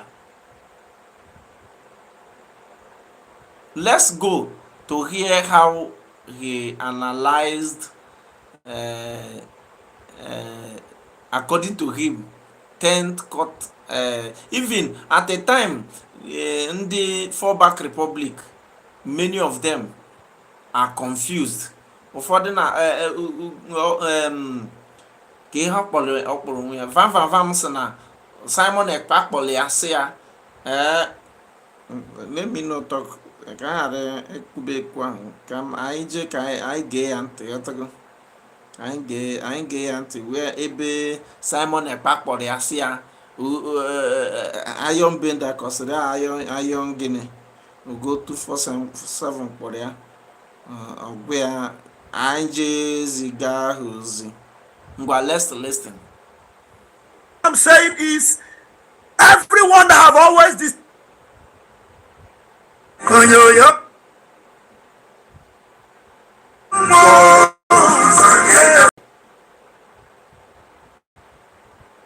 I am the Amobia of the Prime Minister of the Biafra Republic government in exile, and I make bold to say that. And I greet you, all Biafrans. I bring you good tidings. Yes, good tidings. Tomorrow, the 10th of June is Mazi Simon Ekpa's day. Somebody shout hallelujah. Shout hallelujah now. Why you know they shout hallelujah? Okay, tomorrow is Mazi Simon Ekpa's day. Travel addict. He said that I should don't force to convert people. He said don't force to convert people. Convert people to where, my brother? I beg forget you. Being tent. You say tent. Many of you have been waiting for updates from the 2 days of court hearings. That is the last 5th and 6th. It went very well, very well. He's the only people that is the Prime Minister said, "Vam, tell Biafrans that we are winning." He called me, he said, "I'm a Biara." I said, "I'm a Biara." I said, "I'm a Biara." asị m anọ m ya. Ọ sị gaa gwa ha gaa zigara ha ozi ọma gaa gwa ha na Biafra emeriela. Vam gakwa zigara ha ozi ọma gakwa gwa ha na ngọzi adaala. Gazi. Remember that he's delivering a message which Simon Ekpa called him. According to him here, he said Simon Ekpa called him and sent this message to him to send to Biafrans, and he's here now delivering the message to you people. So Ochanchiga ke ena anoji Simon Ekpa jiri unu eyota before I gazie na kosi we make analyze court case Simon Ekpa on 10th when nobody is talking about 10th this thing. Bobby as if the thing raise the dust obidozie cover na Simon Ekpa ga-abịa na ọ ga-abịa court mana the only thing bụ na ọ ga-abịa ọ bụrụ for trial but ọ ga-abịa pick some things ọlaba na nwere onye ya na ya nwere trial ịghọta. He was even shocked that na ọ bịa afụbazie ka all the social media na-ekwu na Simon Ekpa mere appear on court on 11th. All this is shocked, but let's hear him. Ozi ọma gagwa ha na ngọzi na-atụtụzi komkom. Gakwazi gara ozi ọma gagwa ha na Musa ga-ebido bebe akwa ọzọ. Gazi gara ozi ọma gagwa ha na anya ebiliele. Ụmụ Chineke, the Prime Minister of Biafra Republic Government in exile, Odogwu Mazi Simon Ekpa, like a roaring lion, is appearing again, and this time it is his day. Somebody say his day. His day. The winner is rising up on your behalf. And he said, they have done everything they want to do. It is my turn to shine. It is my turn to shine. Hey, it is my turn to shine. Hey, Simon, it is your turn. Simon, it is your turn. I say, arise and shine. You trust your dragon and what he can do. So all I'm saying is, everyone that have always deceived you and have lied to you, and they have been calling the name of Simon Ekpa, our prime minister, that they don't even know him. He said the time is coming very close when I will appear before Biafrans, and I will tell them, you see this one, I never knew you. You see this one, I never knew her. Let's go to how he described, in fact, that 10th court trial of Mazi Simon Ekpa, because on 10th, you and I know that nobody is talking about Simon Ekpa appearing in court. You understand? Unlike what I told you here, that Simon Ekpa's trial, the secret bro, Finland they put na gave me open. That's just the fact.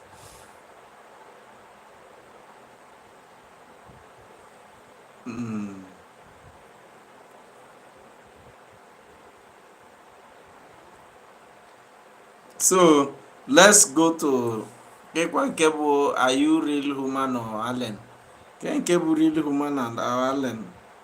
No ye na feel ke na are you real human or Allen? So let's go to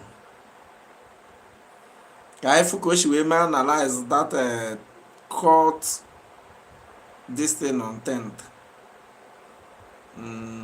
Tomorrow 10th, okay.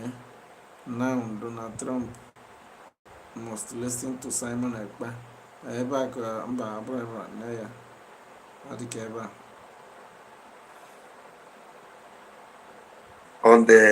the home front.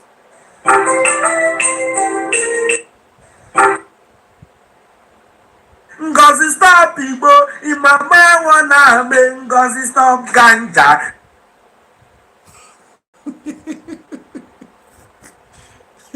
Yeah, thank you very much. Thank you, honestly. Thank you very, very much.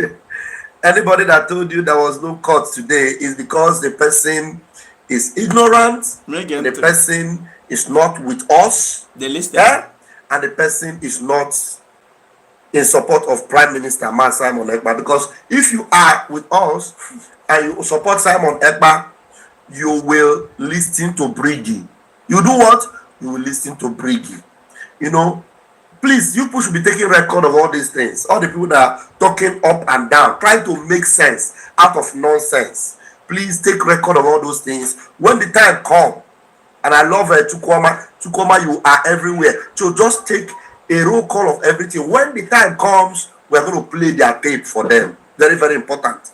And I want to appreciate Chukwuma, and I want to thank all the bright Biafrans that waited with us today. In fact, it has been a long time since I did 6 to 6 in fasting. Also, according to him, he made fasting on that 10th. Skip breakfast and I skip lunch, and I had to eat in the evening. Wow. And I am happy I did it today. And all those of you that did these prayers with me, you didn't see me on live today. I was in that mood. And I am gloriously happy that Chukwuka Biama did wonders. When we spoke with the lawyer this evening, he was clapping. He was saying, he said he never knew that our Prime Minister, is so eloquent, so focused, so direct, so spot on. In fact, the lawyer was bamboozled in court today. The lawyer was bamboozled. And the judges, the panel that were there, they had no objection. They were all listening. Our Prime Minister, only that record is not being allowed to come into the court. We're not allowed to film it or record it. But I want to tell you that our Prime Minister was superb. As the attorney explained it today, and as the Prime Minister also explained, it was awesome and it was a glorious outing. Believe you me, you know how detailed our Prime Minister is. Very, very detailed. All the things that they have done to us, why we got where we are, why we are doing what we are doing, why he became spokesperson, from spokesperson to Prime Minister as he was elected by the Biafran people, and the need for Brigi, and why Brigi is where it is today. The lawyer said he detailed everything. And anybody that listened to him cannot even object, because everything is with evidence. Somebody say evidence. Evidence. Somebody say evidence. Evidence. You shout evidence now. Evidence, joke. Thank you so much. Thank you so much. Our beloved Ross. Thank you. Good to always have you. Everything was with evidence. And evidence choke. Like they choke the enemies. You know one funny thing? There's one idiot called Ugo 247. A very useless. Ugo 247 announcing that Simon Ekpa will be coming to court on 11th, being yesterday. But it shocked him that even the fallback Republic is even celebrating the 11th, being yesterday. He is the only person. Remember, this video, he made it on 10th, talking about how Simon Ekpa went to court, how it's just a kind of narrating what happened in court. Now, I don't want you to begin to search for Ugo's announcement concerning Simon Ekpa's next court trial on 11th to be yesterday, after the 30th May trial of Simon Ekpa. So now, he will tell you, now for you to know that I am not telling lies, so for you to know why I am believing on Dr. Ngozi Orabeze's update. Yes, let's hear him. Stupefied animal, a piggery from the animal kingdom. This guy have insulted the BLA. This guy have staged a fight Negente. with the PLA. Thank you. Evidence joke. Evidence joke. Onye nke abịa Trust evidence our PM. You know, all those times he used to analyze all those evidence, you know, changing the narrative. Our PM carry evidence like rapper. Tell us something about to go. That to go part now. I said, the lawyer said the one when Finland see today, they say, this one is okay. I'm telling you, sooner than you expect, you're going to see a glorious release and freedom for our prime minister. And don't forget, don't pray this. Don't forget this. I'm going to bring that post. Let me quickly. Evidence choke. Believe me, evidence too much. Yeah. Ross says my mind never shake on PM. I know PM very well. Thank you.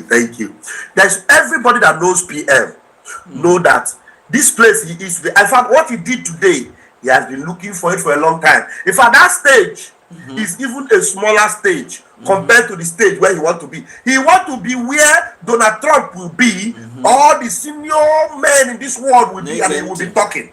But only that, where he spoke today, the president of Finland is going to get all the updates, everything.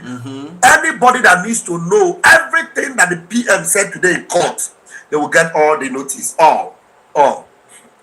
So everything is well documented. They have their own record, their own filming, their own video, but we are not permitted to get in there with our own video. But subsequently, you are going to be seeing changes in the courtroom. Tomorrow was the day all of them, including Ugo 247, is the day they put out on the 11th that PM is going to court. Of course, PM will be in court tomorrow, but PM have nothing to do in court tomorrow, because tomorrow will be the witnesses from the prosecutor.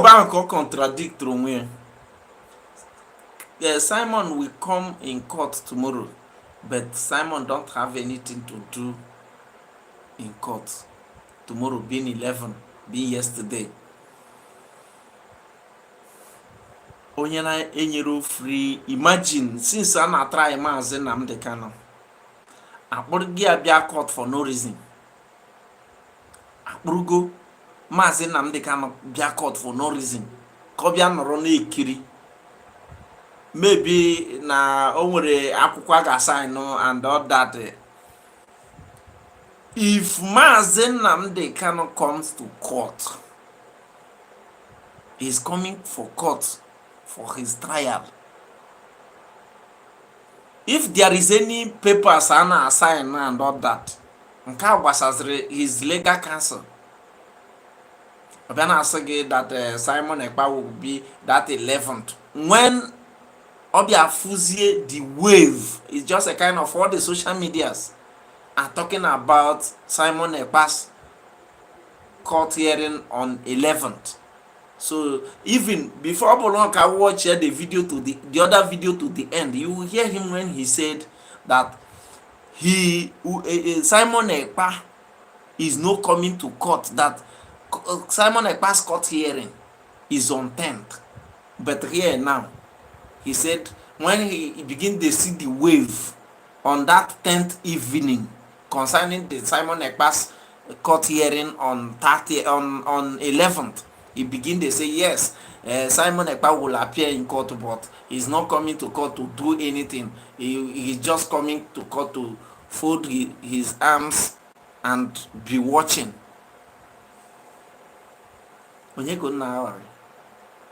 Let's continue listening to him, please.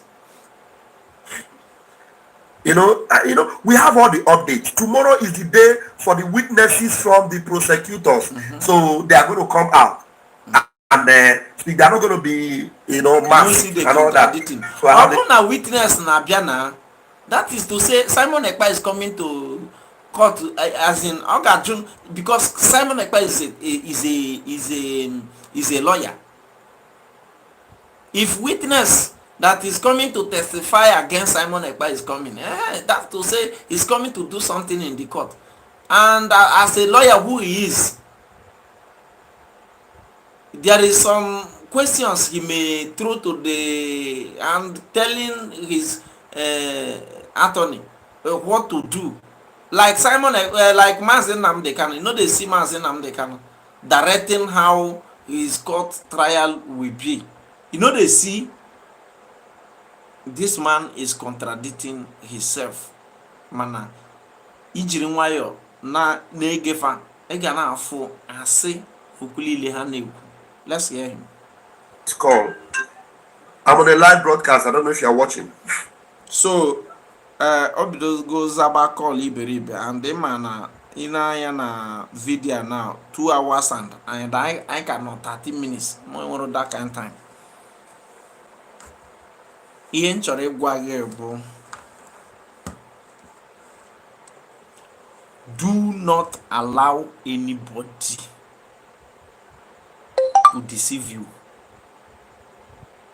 In our don't allow anybody to deceive you, because these guys cannot fall alone. They want to fall, but they don't want to fall alone. You understand? That's why from the beginning they are on lies, and for them to cover the first lie, they are using many lies.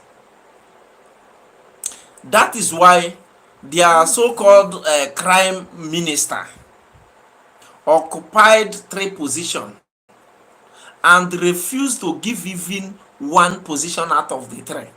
And that 3 positions is what make up their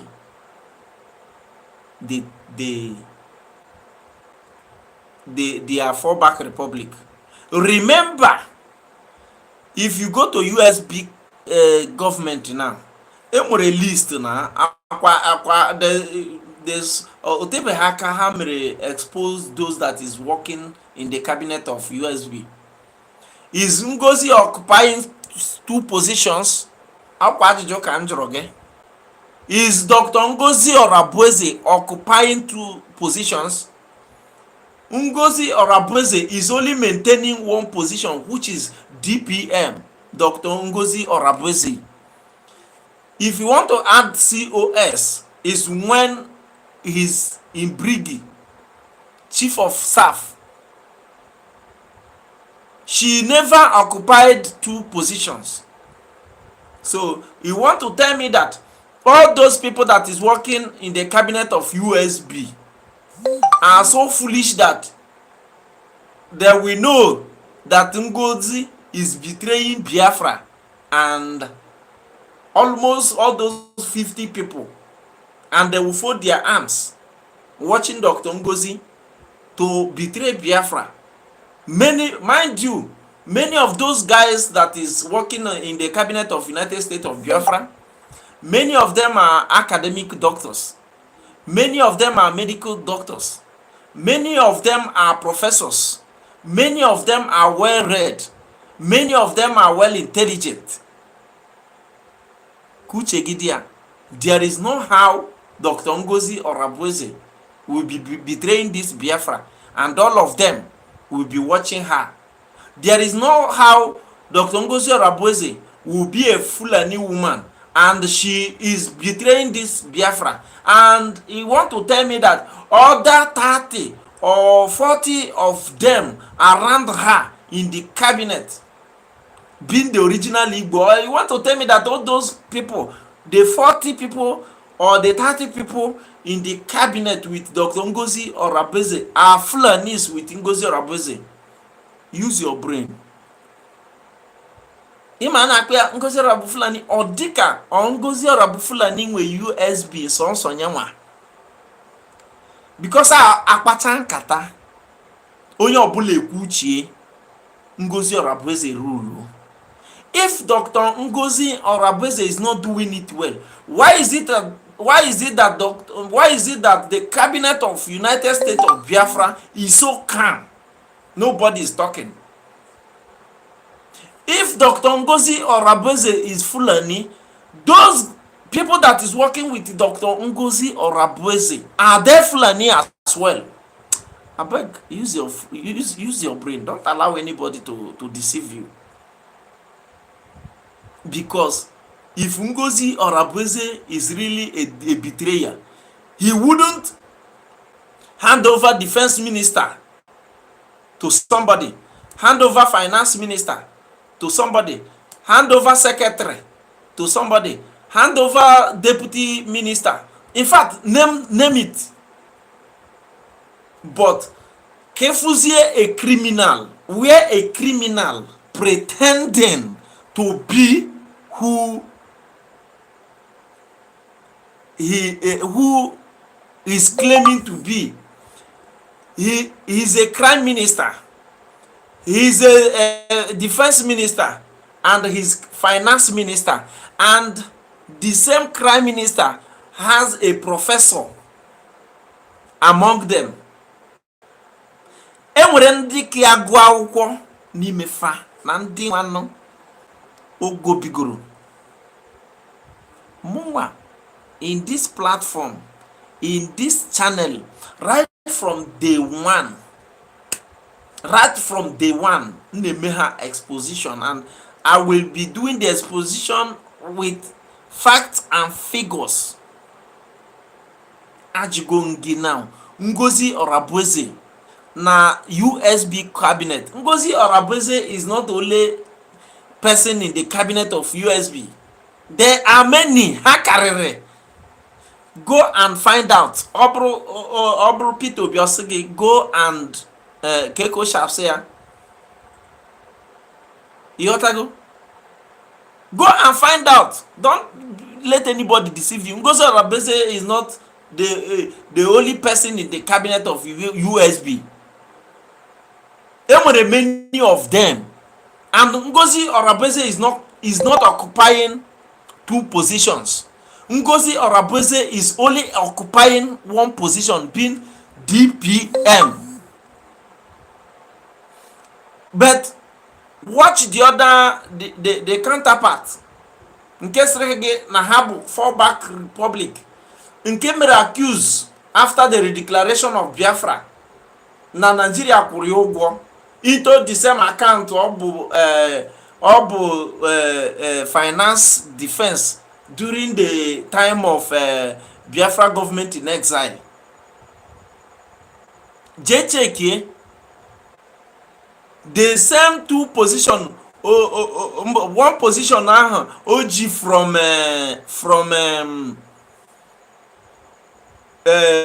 United States of United government, Biafra government in exile, Pota finance finance minister, or release gear to anybody. The answer is no. Okaji biara nara all the sensitive positions na bridge, nara finance minister, nara defense minister, nara crime minister, and the same nudodi. The same nudodi. Manina akwa Ngozi Orabu Fulani, like as if no so nyanwa abo the cabinet of USB, like as if no so nyanwa abo no mere occupy any position apart from one. Dr. Ngozi Orabueze did not occupy two positions. She only occupied one position, being DPM. But nke kpọrọ onwe ya ACM, acting crime minister, ekwere na oge release all those sensitive positions to ndị na n'akụkụ. Lee ihe o nyere ha. Nke ọzọ ka o nyere informational minister bịa bụ Sani Akparawa. Nke a na-akọ mgbu a na because echem na ịma before a na-echebu na o kesago the amam na ọka mere occupy those positions until ada ndị mgbu pụtaba ha nwebe nsogbu na that fallback republic. Echem na okego the positions amam na ọka mere occupied because that was the first alarm nda raised. That is the first secret we noticed from the fallback republic. No nyanwa, no their crime minister G, defense minister, nyanwa G, nyanwa G, the finance minister mere ihe ndị mmadụ ji akpa ya ATM machine. So careful na original and imitation can never be the same. A ga-enwerịrị ọdịiche. And if gị ọ na-eme gị n'anya, he can't release those positions, because if he release that positions, oga, many of those nọ ya n'akụkụ o ji ego wee convince ga water the truth. Many of them nọ ya n'akụkụ o ji ego wee convince ga water the truth, and ha water the truth ọ ga cast. Because as far as I know, Nigeria is so much well standing behind them. That's why nwere ike ha ji esu Dr. Ngozi Orabueze. They are not suing Dr. Ngozi Orabueze because na ha ji ego ha ji esu ya, mana ihe ji esu Ngozi Orabueze bụ na ha mana they are financial capable. Because if you talk to me next on Friday, on Thursday, Saturday, you just get their fundraising, a man nwere ihe na ọgụ ka a na-eje lụọ. Last Saturday ọgụ ka ha lụrụ ebe ahụ. Onye ha face through bụ that old woman nọ Ada Onowu. Onye ha face on Saturday ọgụ ka ha na-eje lụọ ebe ahụ. And ha kwụshigo their crime minister not to make video again, because ha sị na crime minister ha mara ka esi ekwu okwu. So you see these guys, you have seen the original and fake now. Ihe niile m gwara gị ebe a na nwe ihe dịka makeup. I am not here to tell you lies. Ihe a bụ a verifiable fact dị on social media. Whatever I am telling you here is fact you can find out on social media. We are not here to make up lies. To make up lies. Not again. So if again, Dr. Ngozi Orabueze is not the only person in the cabinet of USB. If Dr. Ngozi Orabueze is a Fulani woman and she's betraying this Biafra, do you want to tell me that all those 30 people around her that claims to be Igbos will be watching her? Or do you want to tell me that Dr. Ngozi Orabueze, with those people around her that is working under her, is also Fulanis? If truly that Ngozi Orabueze is betraying this struggle, akara inwego katakata n'ime her sins, because only truth can stand. Okwu asị bụ nwa mgbe nta. Because these guys don't have anything to offer. They always come to tell lies, and all the lies we always expose it. We always counter it. Ekwele mmadụ ọrịago. Forward ever, backward never. I don't know if any of you that is here have liked this video. I don't know if you have shared this video. I don't know if you have subscribed to this channel and you are still here and you are here. Please do well to do so. Like, share, comment, subscribe. Super chat is there. You can support this channel. In this channel, Ezekiel Nason Official, we tell you nothing but the truth. We don't analyze or we don't tell you something because we hate you. We tell you something for you to know the truth. Abro mmadụ mpụta na mjakwuru n'ele asị na-defend the asị. Yeta nna agwa gị, I don't know Dr. Ngozi Orabueze. I don't have her number. All those in the cabinet, I don't know them. I don't have their numbers. I have never spoke with any of them. Nobody have ever sent me money, said defend us. In fact, I must tell you the truth. I said it here on my channel yesterday, and I am always referring to this. It's only this and the fallback republic are the first people to confront me, to buy me over during the time I am after the redeclaration when an Adaka Gebik on Ayahebi. But that time, this my channel, I never start the post anything. When I refused. When I refused, the person blocked me. So they are the first people to tell me why I should forget USB. If I am that foolish, I for don dey defend the fallback now. If I am somebody that you can bought with your money and all that, oga, the truth is that onye dịka mụ amụrụ ka esi atụ asị. That's the only thing nwee ike ịgwa gị ebe a na ama m ka esi atụ asị. Ọ bụ na nna ebe a na-atụ asị, ị ga-amarịrị because I no go sabi make it up. But mmadụ na-atụ asị for over 6 months na ọ na-atụ asị nọrọ n'elu asị adị asị nwanne na-leak ị na-patch like as if you are talking to fools. Go and check the list of those in the cabinet of United States of Biafra. Go and check them.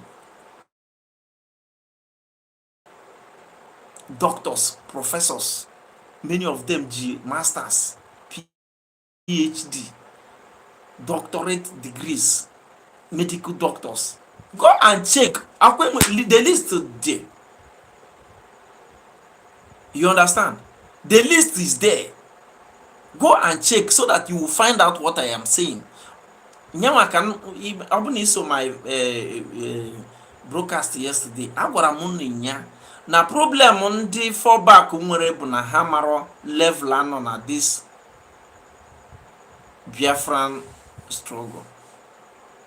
Ụfọdụ na-eche na anyị ka nọ na ifegharị flag. Ụfọdụ ka na-eche na anyị ka nọ na create awareness. Ụfọdụ ka na-eche na anyị ka nọ na media war. Because as far as na ihe a na keba na ihe bụ domestic problem n'ime anyị ka ọ domestic problem. Many of them don't know the level anọ na ya na. Ụfọdụ che na aka nọ na arms struggle. Agafechego ihe a niile. Immediately you declare Biafra, iwepụga aka na arms struggle. Ihe anọzi n'ime na bụ defensive game, and that defensive game bụ other countries all over the world nọ n'elu to defend their sovereignty. You understand? So ihe nọ n'elu na bụ defensive game, and at this point in time enidiri ndị nwere amamihe, enidiri ndị nwere uche, enidiri ndị gụrụ akwụkwọ, enidiri ndị nwere ego, enidiri ndị nwere connections,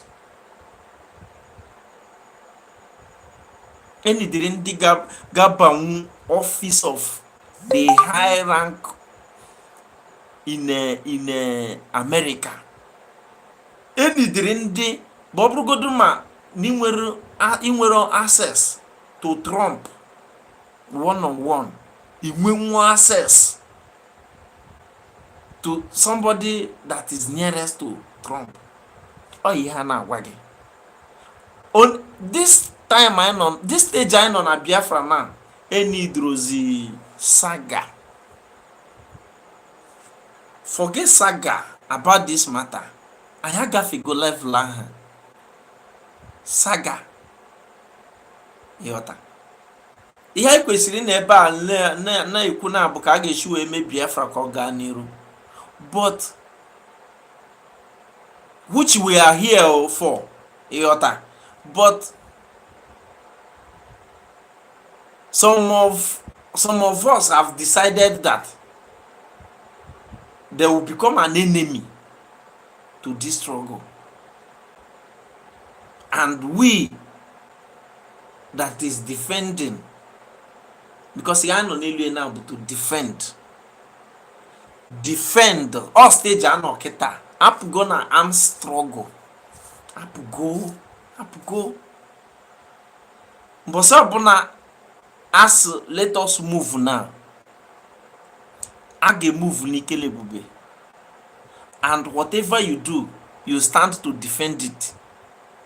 That's why ọ na-abụ onye abịa ọ na-agwa gị na-ekwesịghị na-agba kpakpakpa ka ihe na-akpa ya oremijus si ya na nwaanyị isi ọcha, a na-agwa gị na-ekwesịghị a na-agba kpekpekpekpe na Biafra land. ị mara why ha ji akụda aka? Number one bụ na ha mara stage anọ na gafe go stage arm struggle. Ihe anọ bụ defensive game. Mbọsị a ga-akwa mgbọ dị na this matter, it will be a similar what happened in 1967. Ị ga-akwado ọfụma, ị ga-akwadosi ike, ị ga-enwe connections, ị ga-enwe ezigbote connections. Don't worry, mpụta echi o nwere video m ga-epulere unu to remind us again. Ị ga-akwado, ị ga-akwado. If they no tell you move, don't move. But some people asịrị gị move, know it and know it well that no rage go. Know it and know it that no rage go. One, na-enwego enough men, because a ga-enwenu police, nwere army, nwere air force, nwere navy, ịghọtara ka nke. But somebody has to move, man not go well armed. But somebody has to move, man not go financial buoyant. But somebody has to move, man we go many countries. You can't move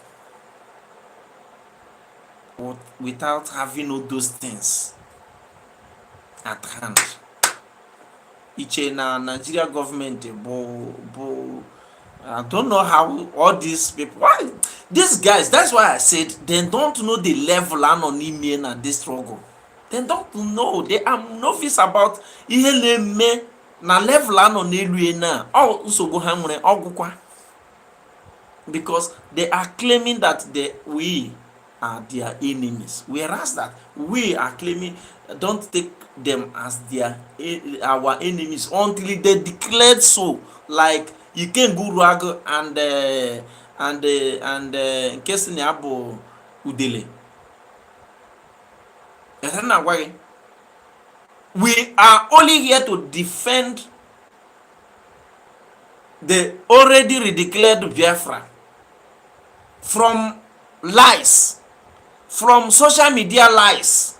That is only what we are here for. Tomorrow I will come and play onwere video I ga-akpọ echi, so that na ị ga-aghọta uche gị ga-adị ọfụma, maka a na-agwa gị Biafra ịma kenere ihe a na-akpọ Biafra, a na-agwakwe n'ihe gbasara Biafra ịma level anọ n'ime, a na-ekwu ihe gbasatara Biafra ịmara ka esi akwado ya. Ta na-agwa gị ịmara ka esi akwado, ọ bụrụ ịnakọta isi mmadụ ya je gbagba kpakpakpakpa, ijiro ego, ijiro arms, ijiro onwebere kọntrị kwụ gị n'azụ, nwere ka isi wee kwado ka ije mee. Did you see what is going on in Okigwe? Ka ije kpasuo anwụ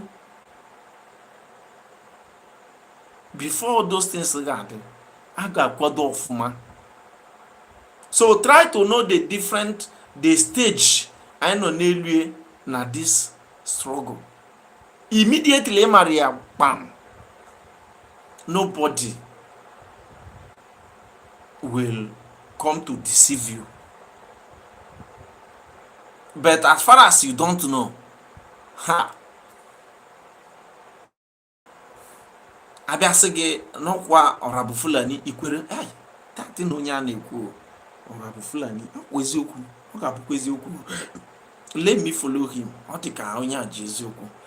Izuzuru, chefuo that redeclaration, jene gasịrị, jene gesaga, jene ge ụmụ okwule nwere isi, ọga na you sabi o, na you sabi, and na you go explain tire.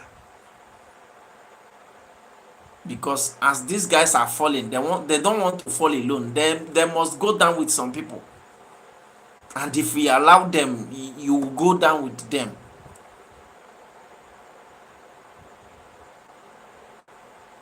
Don't allow anybody to deceive you.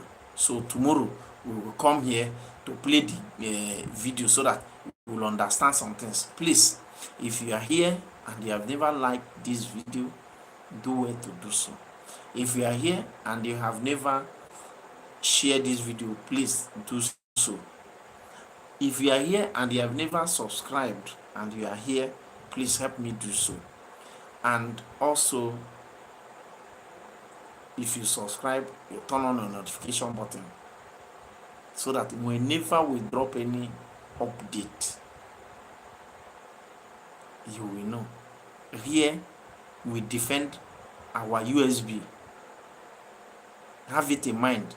Then don't pay me. I don't know any of them. They have never called me on phone. I don't have any of them number.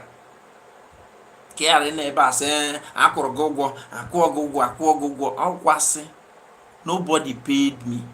Ọ bụ na o nwere onye si na ya akwụgo m ụgwọ na ya na-ekwu na onye ahụ pụta kọtụ ebe a na si ha na nọ Ezeko na Son Official na onye nwakwu. Ọ bụ na o nwere onye si na ya akwụgo m ụgwọ ma ọ bụ na ya bịakwutego m si m sọpọtụ USB nọ maka anya maka m ji wee nọrọ ebe a na-apụta everyday na-epost videos everyday, onye ahụ ya pụtakwa bịa kwuo ya. Yes, nobody paid me. I don't know anybody in USB. Ngozi Orabueze, I don't know her. She never called me. I don't have her number. She didn't pay me. Nobody paid me. I am doing this willingly from my heart because I need Biafra. I need Biafra. Nothing but Biafra. Ihe ọzọ na-akọ gụwa mazikwa.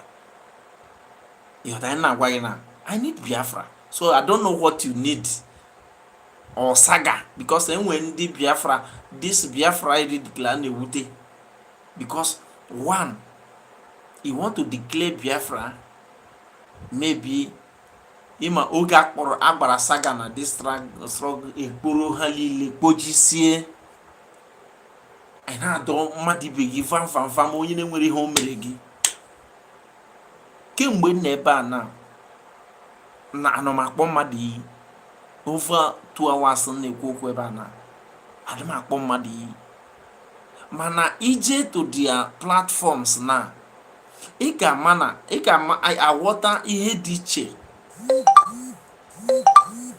from original and fake, because ije onye ọbụla na-defend this Biafra, ihe ọ ga-akabarụ na-eme bụ to expose the lies,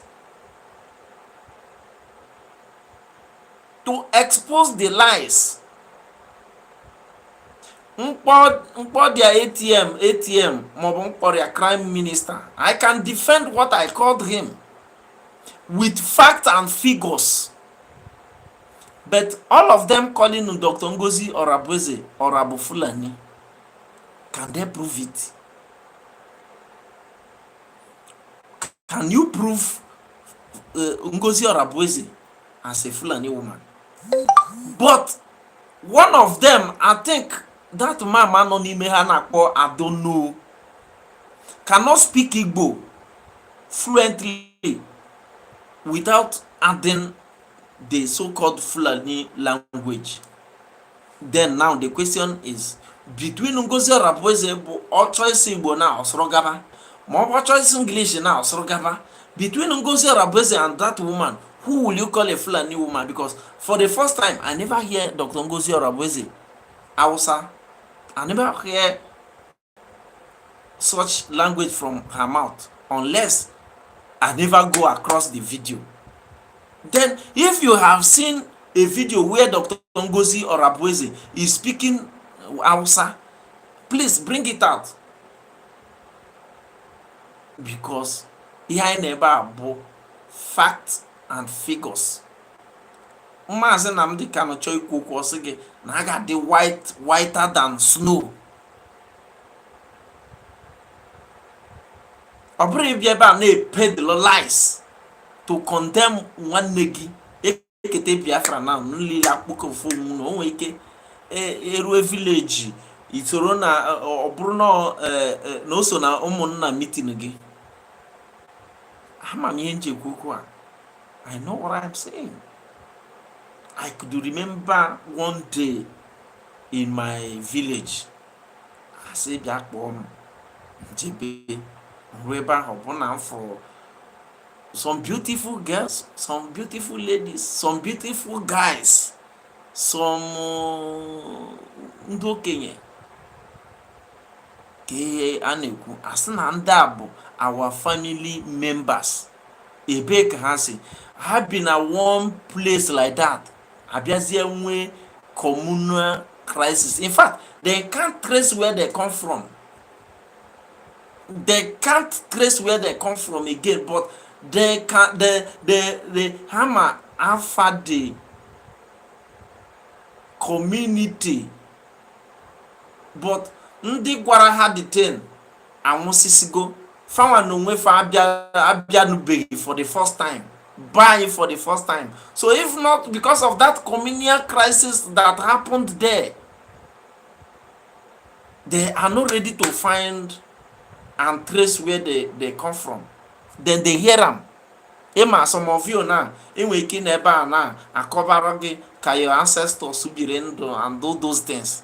Did you know your ancestors? A na-agwa anyị ka Ojukwu si wee lụọ ọgụ Biafra. Not there. Are you there? Most of us here are following what Ojukwu did. Just history ka anyị from Ojukwu bata n'ebe Ụwazirike nọ. From there ka anyị wee bata ebe Maazị Nnamdi. Ọ nke Maazị Nnamdi ka na-emu ụfọdụ ime anyị n'iru. Oge Ụwazirike nọ prison, Obasanjo kpochiri Ụwazirike. Gwa m afọ lady then. Mmemagi ha na-ekwu. Some of us might not be born then. Mana mụnwa amatugo m ihe then. Mara na onye mere Ụwazirike arrest bụ Obasanjo. And I can here tell you some things that happened that make Ụwazirike to betray today. So those people come kọba ka nna nna anyị fa na ịghọta that kind of thing. Kọbakwa those things of Brown. So those things maka ị na-emekwa ka ị na-eme uche ga na-adị ya ịghọta. So let's leave it here. I will come back tomorrow. Support the channel anyhow you know that you can. Super chat is there if you can. Share the video if you can. Like, comment if you can. It's part of helping the channel. This channel, as far as I know, there is many of you here that when you comment here, I cannot ask who is this. There is many people that is here with me that whenever they comment, I will know, oh, this one is a member of this channel. This one, I always see him or her comment in this channel. That's why it is very, very important to, as you are here, you try make the comment. With that comment shows that you want us to build this channel together. I always saying this, without you there is nothing like this channel. Yes, I am one person. Without you, nothing like this channel. So that's why I am happy when I see some of you like, comment and share. For the first time sef, mmadụ bịa sendere m super chat ebe a, ịghọtago, pm m na-achọgharị the thing ka m maragodo ihe dị ya sef. So first time for this channel. So all those things, it's just a kind of, that is those who want the progress of this channel. Not only when you send money, or not only when you send super chat, like that comment and sharing is the most important what I even want from you. Because more you share, more you like, more you comment will help YouTube to recommend it to other Biafrans that is looking for truth. Enwere ndị n'ebe a na-amabeghị truth like this brother, ka m check godo mara ma m ga-afụ ya, like this brother, check amara godo ma m ga-afụ ya, like Ladogan company. I never see him commented on this platform, but he said the comment he commented then, where he commented that which country in the world decentralized the military. I think I gave him the right answer, and I even waiting for him to tell me to give him my number to call in so that I can explain better, we can interact better.